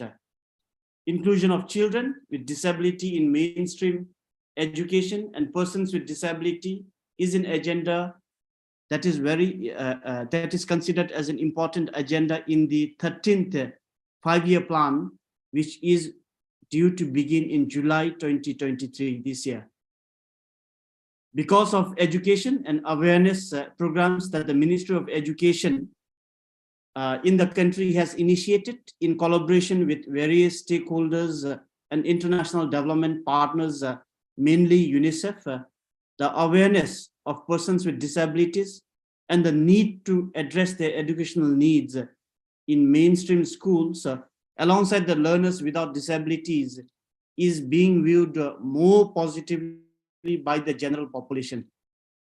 The ICT Education Master Plan 2019-2024 also considers the need to harness the power of digital transformation as an enabler in education, including the achievement of inclusive education goals in the country. Inclusion in higher education in Bhutan is also gaining its importance. Just recently, my college has conducted a needs survey of the current practices of inclusion in the higher education system in the country. And we have found out that there are a lot that we need to do as a country to address the needs of learners with disabilities in higher education system in Bhutan. Next week, based on the findings of the research that I just mentioned a while ago, next week, the academic heads of the member colleges of the Royal University of Bhutan are meeting with relevant stakeholders, including disabled persons organizations and civil society organizations to develop guidelines and framework to make higher education in the country more inclusive and accessible to learners with disabilities. At government level, there is a very strong political will to support inclusion. And ever since inclusive education efforts were initiated in the country, the political will of the government has remained consistently strong in all the politically elected governments we have had for the last 15 years. Bhutan is a small country, as I mentioned earlier, and given the small size of the country and the small size of the population, we as people and the government of the day, we are committed to take advantage of our smallness in achieving the goals of inclusive education in the country. So with this, I would like to conclude my talk here, and later on, if there are any questions related to what I have shared here, I'm most happy to take any questions. Thank you. Thank you. It's very interesting to learn what is happening in Bhutan. And I believe we have both education and digital transformation, two themes. Both of these are important. Perhaps a lot of things that have been done recently in India in terms of open source software, free access, almost all the technology that is being built by the government is free access, especially when it comes to education. And Hindi, I believe, is also one of the languages in Bhutan. So, no, it's not understood. We can speak and understand Hindi, but Okay. in the schools, yeah. But I think I was quite happy and excited to learn from Madam Geeta's presentation of the first screen app. I had already taken note of it, and I'm going to share about this. And there there are so many new learnings that I am taking from this webinar. And I would like to talk to my colleagues in the Ministry of Education, school teachers that teaches children with disabilities in the school system, about this new learning. And then at the same time, maybe keep in touch with the panelists who brings so rich an experience in terms of inclusive education practices. Right. And there's also virtual simulations. Yes. All of that has been developed with government funding, right from school to all the way to universities.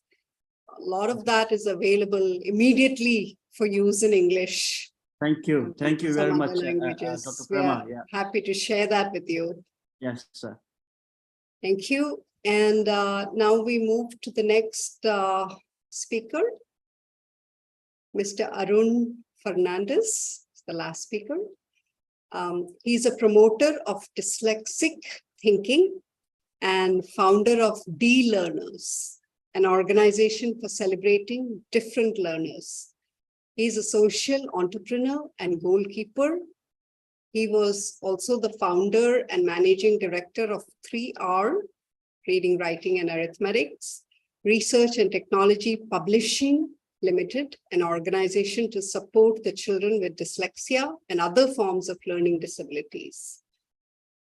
He's also looking at AI and ML-driven content delivery, looking to ensure that personalized learning materials are available that cater to the need of the individual child. I welcome Mr. Arun Fernandez. Thank you so much, Prema ma'am, and I need to thank Jayanti ma'am to kind of introduce me to this wonderful panel, and it was always a delight to actually meet a lot of panelists who I've already met before in many other conversations.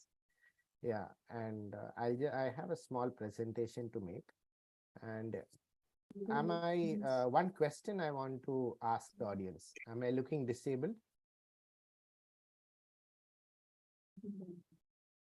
You speak a little louder, please. Now, can you hear me, ma'am? Hello. It's still low. Is it clear now? Yes. Yeah. So, am I looking disabled? No. So, yeah. So here, but sadly, our education system today, we kind of have dyslexia and so on and so forth. It's SLD particularly, as already Geet ma'am has shared most of it. I would not touch upon that. But SLD is predominantly invisible disability is what I could say. And it's very difficult to convince people, because I'm a dyslexic myself, wherein I started this organization. When I'm talking and when I'm presenting everything properly, and when someone is asking me to write dyslexia even today, the spelling would be DYLLISA. It'll be always jumbled. But that does not mean that I do not know what is the meaning of dyslexia. So that way, there's a lot of stigma, parental denial attached to it. And as we all know, there are a lot of organizations in metropolitan cities. But when we go to tier 3, tier 4, or tier 2 cities itself, there is not much of go-to people to actually, so that accessibility is an issue. And then affordability again, because it's like if you want to kind of, I was going to a well-renowned Chandrasekhar sir is also in that WhatsApp group I saw. I went to Alpha Omega, I went to MDA for my education and so on. So, but all this is not always available out elsewhere. So here I then my search began, and you can see, according to UDI's data, is about 22% of schools having internet access and 36% of school having computer access. So why can't we actually go to those government schools to penetrate from screening to intervention for these children? As Geet ma'am told, early identification and early intervention need not be defining a child as dyslexia, but at risk to be SLD and so on. So that is where our platform comes in, and our D-learners is basically different learners is what we say. And the target audience is ESL, dyslexia, dysgraphia, dyspraxia, and so on. And we call ourselves as an assistive tech aggregator platform, wherein we kind of give the platform to special educators from screening, awareness, sensitization to giving intervention for children through the platform itself. So I'll just not take so much time. This is a 1 minute video, kind of 30 seconds video to show you what all tools we have, wherein the first aspect what we have is for the teacher in their school, they can identify students who are coming at risk, and there is a parent app which is both in iOS and Android. And today we have about 5,000 users using in Android. And then we have a screening session with the child in their own houses. And then the screening report goes to the parent. And after the screening report has been explained to the parent, we kind of give them intervention sessions.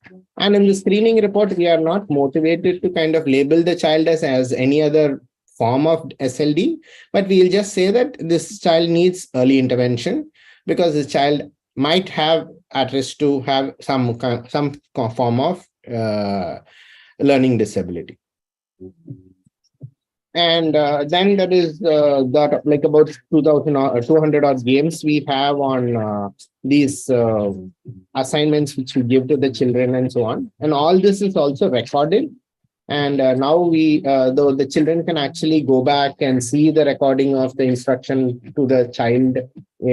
And they can actually, if they miss out a class and so on, they can actually go revise it and so on. And there is a graded tool to analyze all this, whether the child's progress is happening or not. And all this content now will have been presented to NIPED, which is in Hyderabad, wherein to kind of validate this whole process and structuring it, wherein it can be a acceptable tool for many. But now we already have early adopters, about 300 odd children are there. And Pan Global, we have 56 direct parents who come to the platform to use it and so on. And so what our offering is, sensitization and awareness is first thing we need to do. Then we need to give them early identification, then remedial education in alignment with a special educator and so on. So here, this is what is the sort of products which we already saw. And in schools, we kind of have through computers, a teacher can join on a video call and they can teach, or through screens like the smart boards and so on. The teacher can actually join, or the teacher themselves can be in the platform to teach the children. And I'll just give, since it's 5 minutes, and I have a short demo of different features we have built in the platform. And in this different features, one of the feature is about graded tools, as we call it as, wherein we can change the background color for the children and the font size for the children. And we can have a ruler, and we can also actually have a reading window, it's called it as. So this is a very, very favorite tool for me. Why? Because it actually makes the child or myself focus on that particular line to read it. And so such tools have actually now been available for any special educator to use to the children.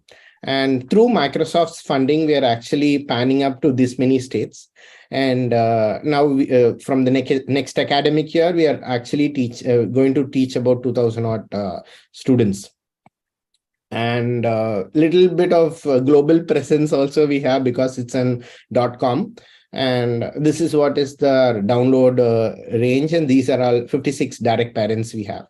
So what I want to, or I believe what Made by Dyslexia also believes is... I'm Richard Branson. And so are you able to hear? I'm Richard Branson, and I'm Made by Dyslexia. From today, you can join me in adding dyslexic thinking to the list of skills on your LinkedIn profile. So today, dyslexic thinking is a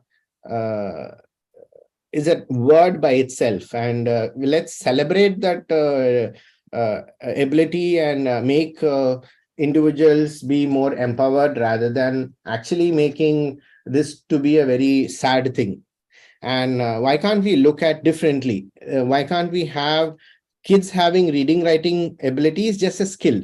So why can't we, my suggestion to the panel or to create some kind of a policy changes, from identification to intervention should happen in their own schools, and they should actually not be sent to clinical settings and so on, which is outside their school environment. Why? Because I totally, when I was shifted about 7 schools, and finally the 7th school, actually, they asked me to go and get my medical board certificate. And I was sent to a Kilpak mental hospital in Chennai to get my medical board certificate. The biggest fear I could have that day is it going to be my 8th school? So that was my fear. And I feel when SLD is one fact where the children are there, they are having a very high comprehension level and they have very high creativity and understanding level. They only do not have the skill of reading, writing. So I feel the skill of reading, writing in today's technology world, there are a lot of aids and tools to support it. So why can't we actually have school empowered from early age itself to give them the right intervention within their schools, and then kind of give them the exemptions and all those things within their school. It can be an online mode, or it can be a real-time clinical psychologist going and for giving an assessment and so on. But I feel, why can't a clinical psychologist meet a child online and create a tool, which for us, it is an informal screening tool. But if we kind of have more validation and efficacy to our findings, this can be a model wherein all kids can access this kind of exemptions, this kind of medical board certifications and so on, all these support which the government gives. Why? Because this, if it is not given to such children, these kids are having a very high chance of school dropout. Because when we are in a metropolitan city and when there is a lot of access of information and institutions to go to, but when we go to a third tier or fourth tier city and or a village school, there the children are not able to read or write. And in our project with Microsoft, we go to every school and the teachers will have a big list. They call it as slow learners, or they call it as slate bloomers. They'll give different names, but these are all children. They will definitely look at these children are going to drop out from school. And it's not that it is intentionally done to the children, but in a matter of 40 or 60 children, how to kind of give them the right intervention. And there's already a lot of responsibility for a teacher to do so. Why can't we have an alternative system, parallel learning for these children? And with technology and all our apps, now it is in 6 different languages. And the instructions for intervention is also in about 4 different languages, and 2 other languages are there. So why can't we look at technology being a bedrock for giving intervention, quality intervention for all these children, and connecting a bridge between the urban crowd who have the skill and know how to teach the children, and reach out to the rural kids. So this is, I think so, I'm stick on to the time. Thank you so much for this opportunity. And this is what I wanted to say. Thank you, Arun. Very excellent work. You know, you having had the experience yourself, and now being able to do at such scale. So you're not just doing it in a small way, but you're doing it nationwide. So many states, so many students, all with the help of technology to support you, along with the awareness and everything else that goes around it. So thank you. What would be your top policy recommendations? So the first thing which I request the panel to focus in is, from identification to intervention and giving the assessment for the children should happen in their own schools.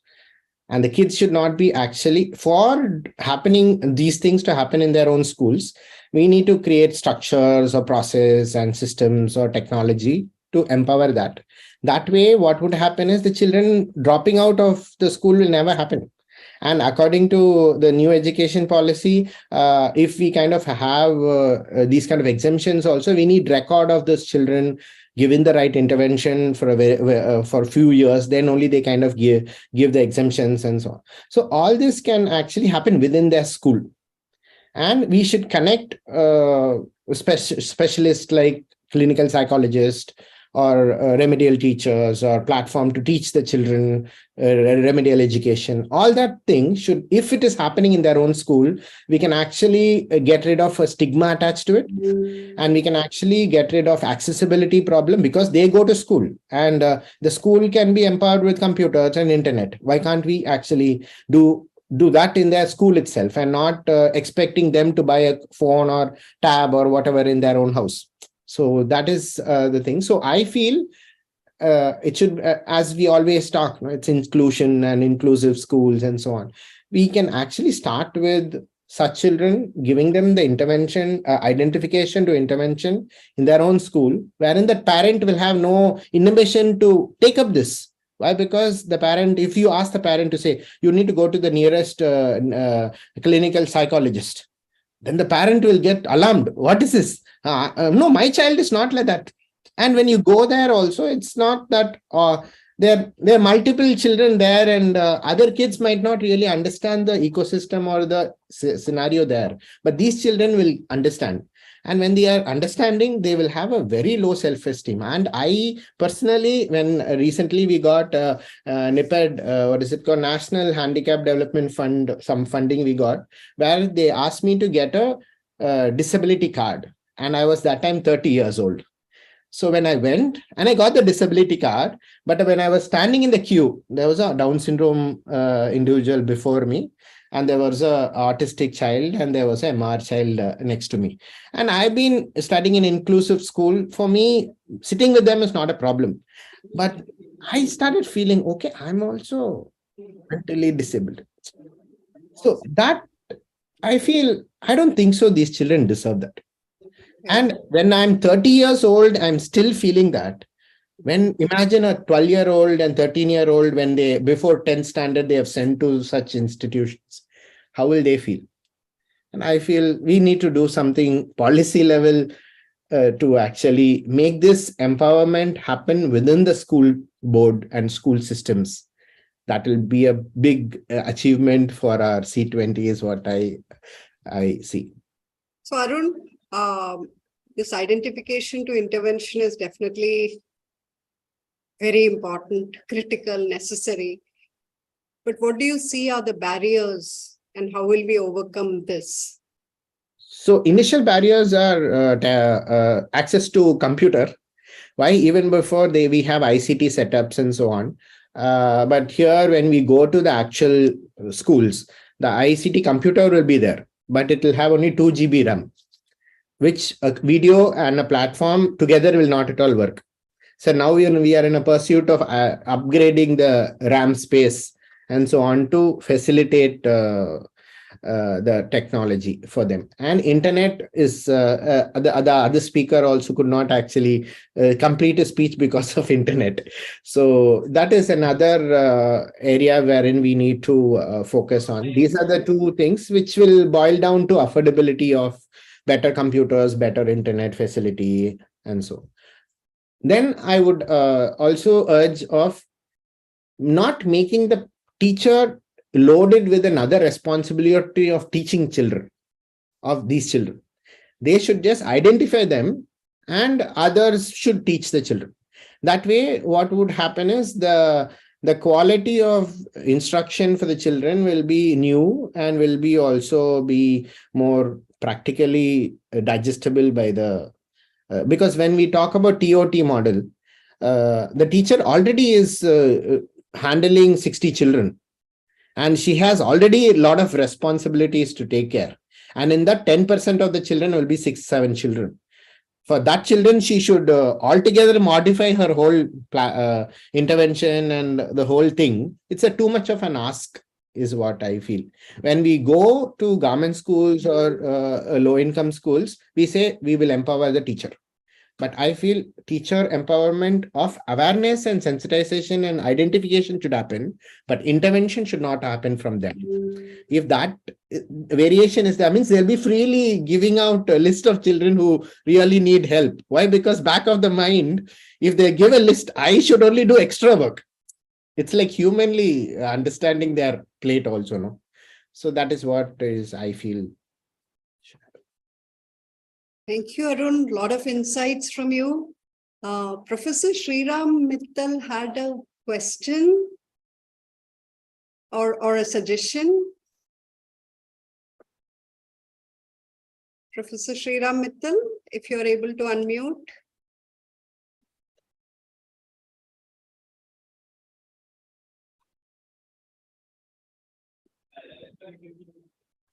Has he put, what was his question?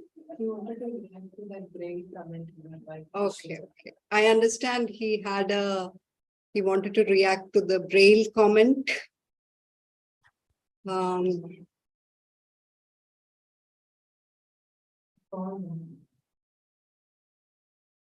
Yeah.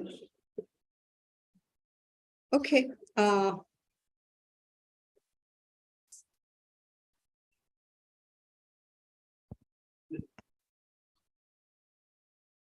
Mr.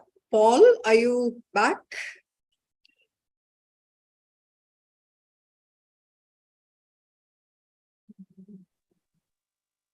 Right. Yes, doctor. Oh, you are? Okay. Now it's clear. Yes. So just wanted to hear from you, your top policy recommendations. Thank you very much for policy recommendation. I would like to have just advocacy and raise awareness through the media and to make the issue of disability well understood with the community and for the police and the decision makers. Another thing is doing the research based advocacy.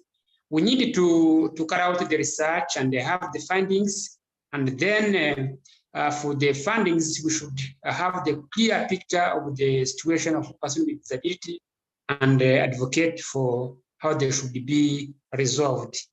Another thing is they have the synergy, having the non-government organizations, the private sector federations, and also the government to have a common understanding and make together the efforts to resolve the issues of the person with disability. Another thing is just you can see how the laws are formulated and also how the laws are implemented. Sometimes you have the gaps of the laws and how they should be amended, and also how the laws should be implemented about the right of the person of disability. Finally, we should have the monitor institutions or the steering committee that will be overhead monitoring the implementation, monitoring the things that are happening, and also having understanding and have the information about the best practice of the development of the person with disability. Thank you very much. Thank you, Paul. You brought in new perspectives, advocacy, using media also, and having the research basis, the laws, monitoring, and I'm sure monitoring using technology is also very valuable, which we've done for a lot of rural areas, but it could be something that needs to be implemented differently for persons with disability. So thank you, Paul. Thank you very much. Dr. Anupa Mahuja.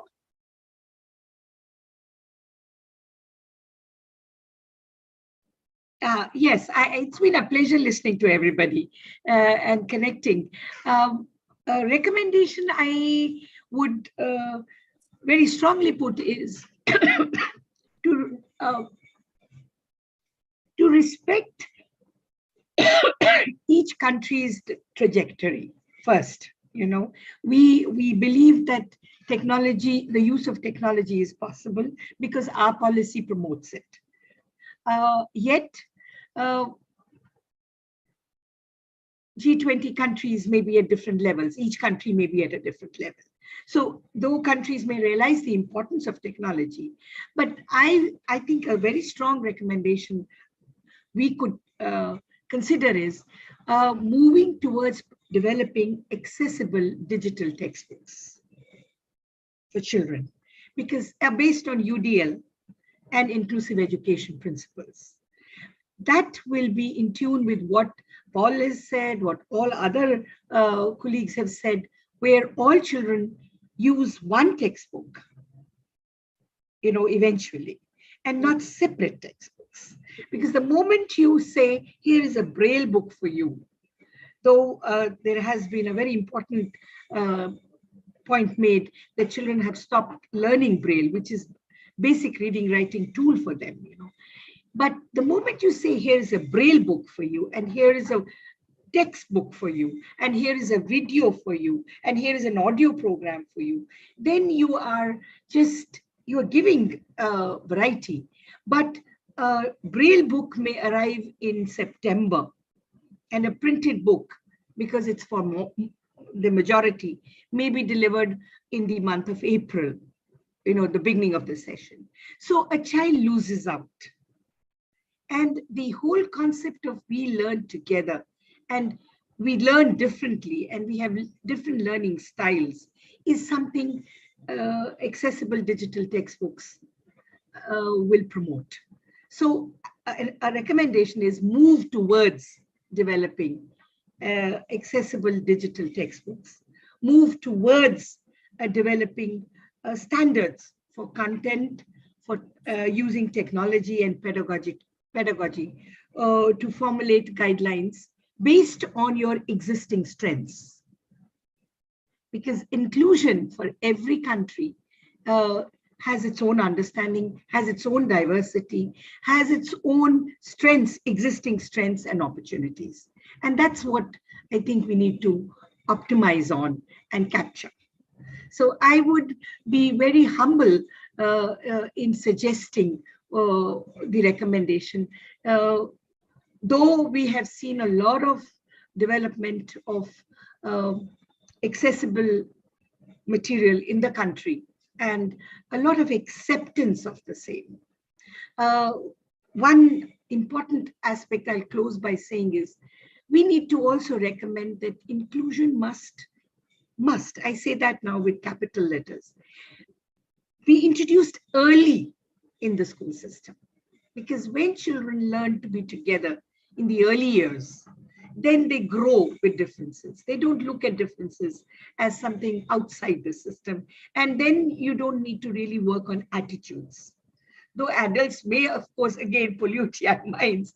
But when they learn to live together and grow together, and they don't look at signing when you're introducing a story, when you're showing a video that's signed and also an audio visual, if a child looks at that together and it's a story that the child is reading, then the growth of inclusion happens naturally.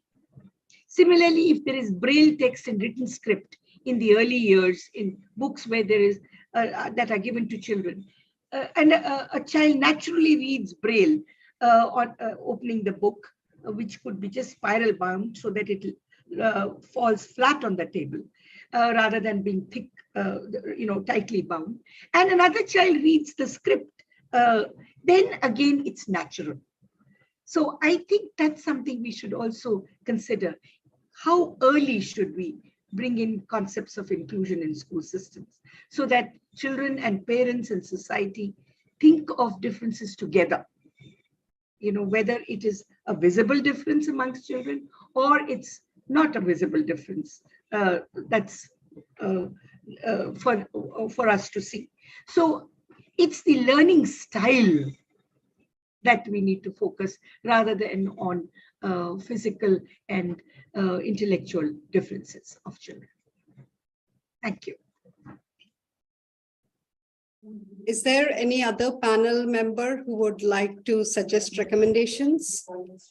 Yes, ma'am. This is Shankar here. I'd like to add upon to Dr. Anupamji's words of making books accessible. Okay, it's a born accessible book, because as even for Braille, when we make books born accessible in EPUB format, like EPUB 3 standards, that will facilitate printing in Braille on demand. So that will really reduce the delay. Where the delay is happening is composing in Braille or converting in Braille, doing a proofreading of the whole text, and then getting it printed in one particular location. Now, when we make this, accessible EPUB books, okay, then this facilitates printing on demand even for Braille. Second thing is, now with more of technology happening, like refreshable display, we should be really proud because Perkins Braille is manufactured in India and exported to America. Refreshable Braille display is being manufactured in India and sent to America. Okay, so this is a country which is developing Braille technology products now.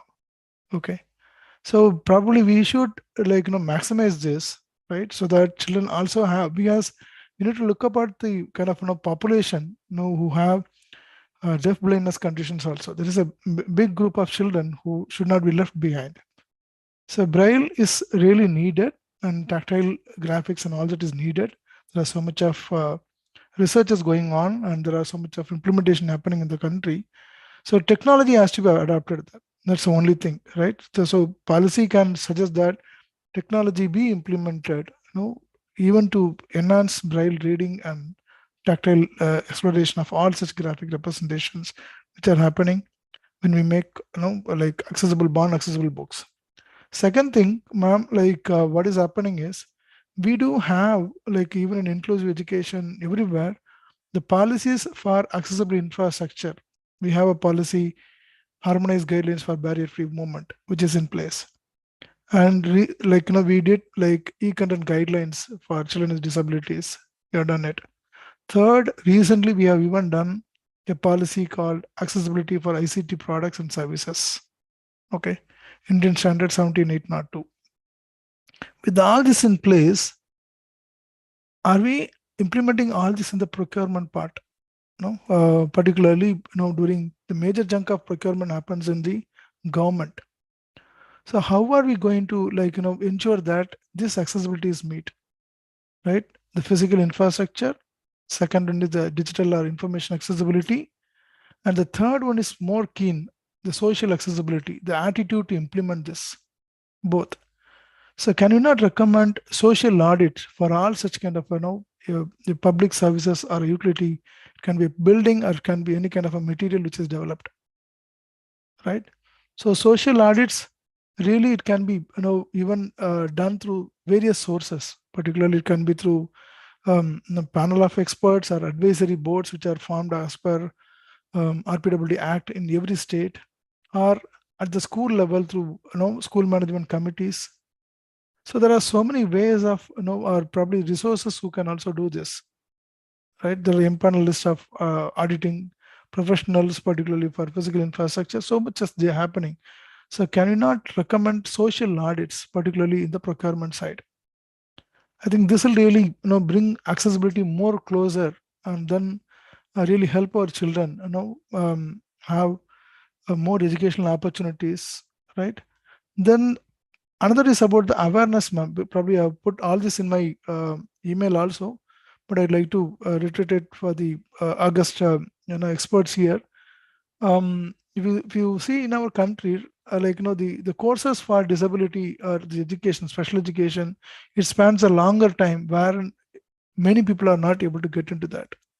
So can you not have short-term courses offered by universities and national institutions, right?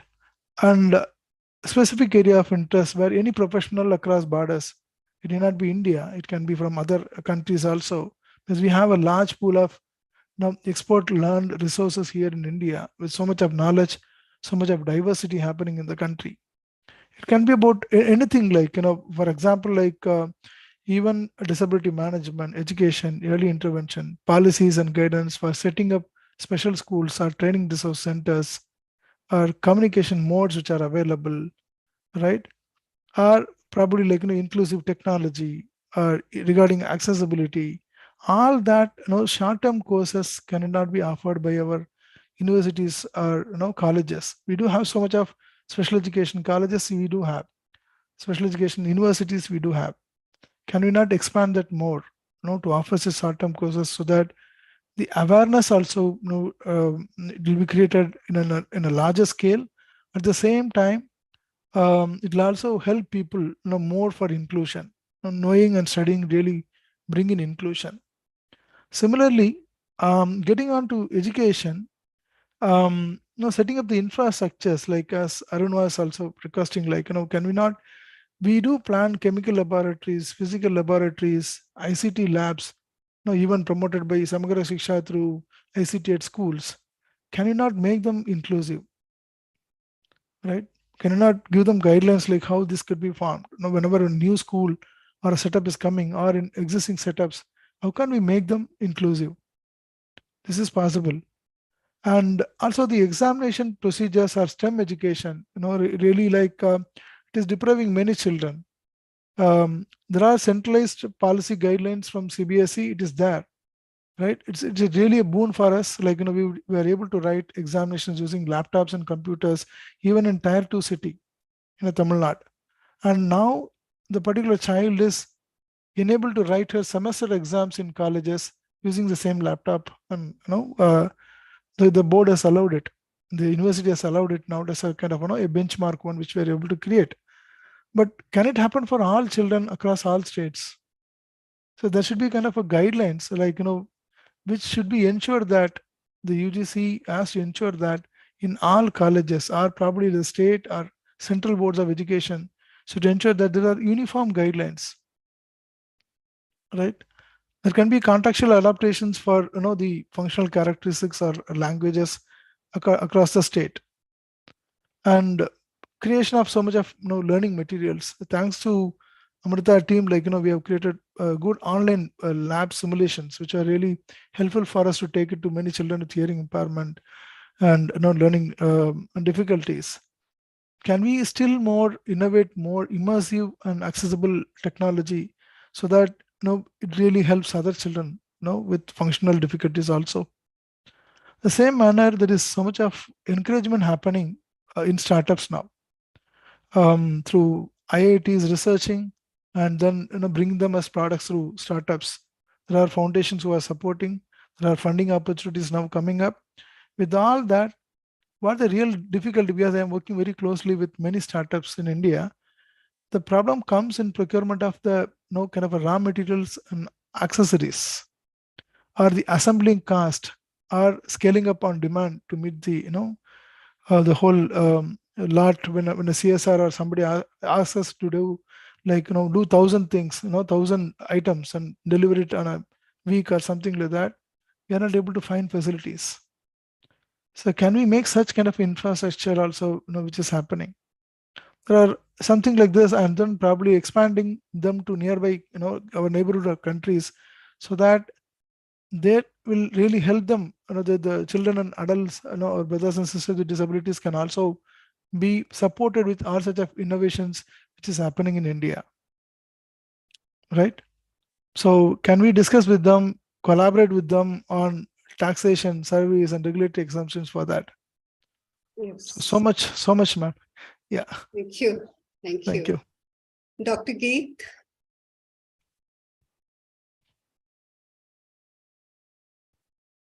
Your mic. I said I totally ditto what sir has just said, and Shankar sir has just said, and all very pertinent. In fact, everybody who's given recommendations are very pertinent, but I'm just sticking to two, so I will not take much time. My first recommendation is early intervention and early screening. It has to become a guideline so that the moment we catch the child, the gap in the learning is not much. If you are going to wait for the child to reach class 3, class 4, class 5, the gap is going to keep increasing. And it's going to become more difficult to bridge that gap and get him to some kind of level wherein he can then become independent, right? So early intervention, and and the best thing is that it's already mandated. It's already in our legislature or PWD Act or ECC Act. It already says that early intervention needs to be given a boost. So why are we not taking advantage of it? One. Secondly, let's not wait for the child to get diagnosed, get the disability certificate, and then start work. If the child is at risk, they should, the special educator, the school teachers, or whoever it may be, should be given the green light to go ahead and start the work with the child. Don't wait for the child to, get to a level and show that, that I have the disability certificate, only then can I access services, too. Now, these were the two recommendations for me. There are many, but these I feel are easiest to do, and which has really far-reaching what's it called effects or influences. The barriers for this: one is there is screening written, recommended in the PWD, but there's no tool recommended. Like, there's a diagnostic tool recommended. So if there's a diagnostic tool, the government or the competent authorities need to at least give options for the screening tools. One. Secondly is lack of awareness of these disabilities, especially the invisible disabilities. Like Arun very nicely put, do I look disabled? I mean, it's a very in your face kind of a question, but that's a fact, because children who have SLD, they walk fine, they talk fine, they run fine, they sing fine, they play fine, they dance fine. It's only when it comes to reading, writing, math, do they have huge struggles, so that's it. So they look all right. So most teachers, think it's laziness, or they think it's attitude, or they think it's disinterest, which is not the case. The child is trying really hard to be part of the class. So this invisible disability needs to be demystified. Teachers, regular teachers, need to know more about them, how to identify or screen a child on the basis of the behavior, right? So that needs to be done. Next is these are the two things which I said are the biggest barriers in early intervention. Non-availability of screening tool, lack of awareness. And the solution for this I'm giving is, one is identify the tool, identify a simple tool which can be used by regular teachers. We don't need to empower special educators who know. We need to empower regular school teachers who are going there, who have done B.Ed programs, but don't have much of an idea about special needs found in classrooms. So we have to upgrade them. We have to build capacity as far as they are concerned. We have to have a screening tool available, and screening as an SOP has to become part of the standard operating systems in all our schools. It is not some schools, not the international public schools or the world schools and this, that, and the other, not the fancy schools. Grassroots level onwards, all schools should screen children for early intervention as a protocol. It's a done thing, just like exams are a done thing, or just like any other activity or task or event in the school is a done thing. A screening should be done. So we just make our life simpler that way. These kids, 5 years down the road, you won't be able to make out whether the child has an issue or not, because we bridged the gap, because we taught the child strategies to cope with the struggle he's having. So that's about it. I'm done. Thank you, Dr. Geet. I request everybody to turn on their videos so that Amal will take a group photograph.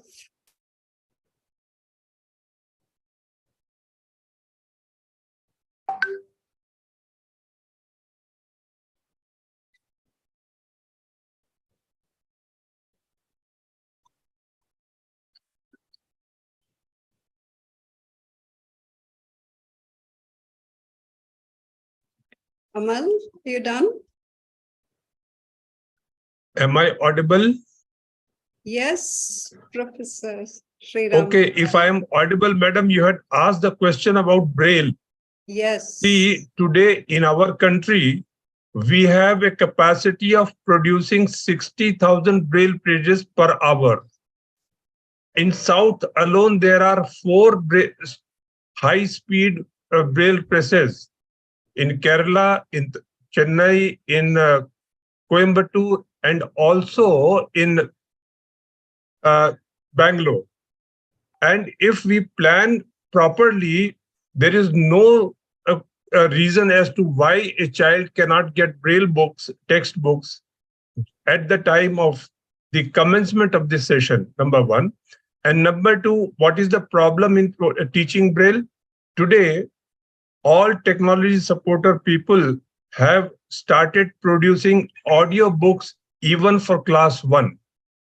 If class 1 book is available in audio format and the parents have it, they will get it for the child, and the teacher will also promote that, as a result of which the child will have no motivation, the teacher will have no motivation of teaching braille. And that is perhaps is the reason why these special educators who are engaged in regular schools in so-called inclusive education programs do not know themselves reading and writing braille. This is the basic problem in low standard or braille problems, as Vishwajit ji was telling, that children do not know braille. Unless we say that braille is as important for a child with visual impairment as print reading for a seeing child. Unless we accept that, the braille teaching will definitely suffer. That is the situation. And as Mr. Shankar has told, today there are devices which can solve the problems of carrying heavy books, because braille displays are available, though they are very expensive. If you want our visually impaired children to have braille displays, refreshable braille displays, even the ones which are manufactured in our country, Government of India or somebody, some institution, some organization will have to subsidize the cost of those devices. Thank you very much. Thank you, Professor Sriram Mittal. Very good inputs from you about the volume of braille books that can be printed. Of course, we have heard that they are expensive. For the affordability may be an issue, but it is available. And also the problem, also the reason why it's not being taught, why it's not being learned with audiobooks. So do you suggest a policy related to that, such as learning braille being mandatory? Definitely, I would suggest that there should be a policy decision that teaching of braille is a must. Learning braille by children with visual impairment is as important as learning to read print, write print for a seeing child. That should be made.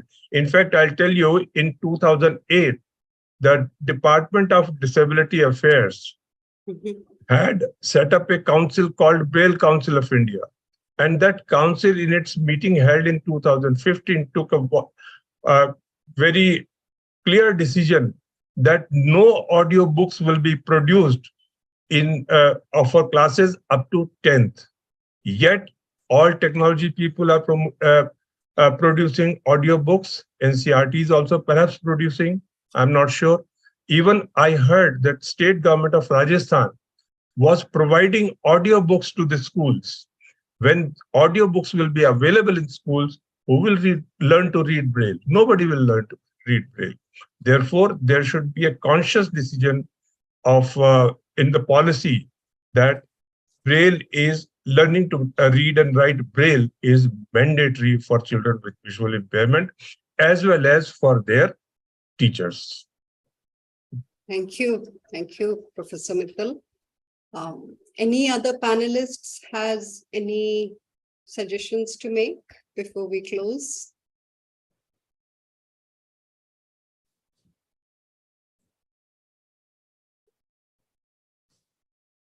Thank you. In that case, we would like to thank all the distinguished guests, also everyone that participated. I think we took a lot longer, but very valuable inputs and suggestions that have come in. We will be updating our current concept note and zero draft policy based on these inputs. Things like what Professor Mittal just said about learning Braille being mandatory is something that was not there. And we've also found one other thing we want to try to address is the stigma in terms of awareness. So we'll be working with our whole group to see if we can come up with an activity along with awareness videos, or it could be a poster making competition, etc., where all of us are involved towards achieving this.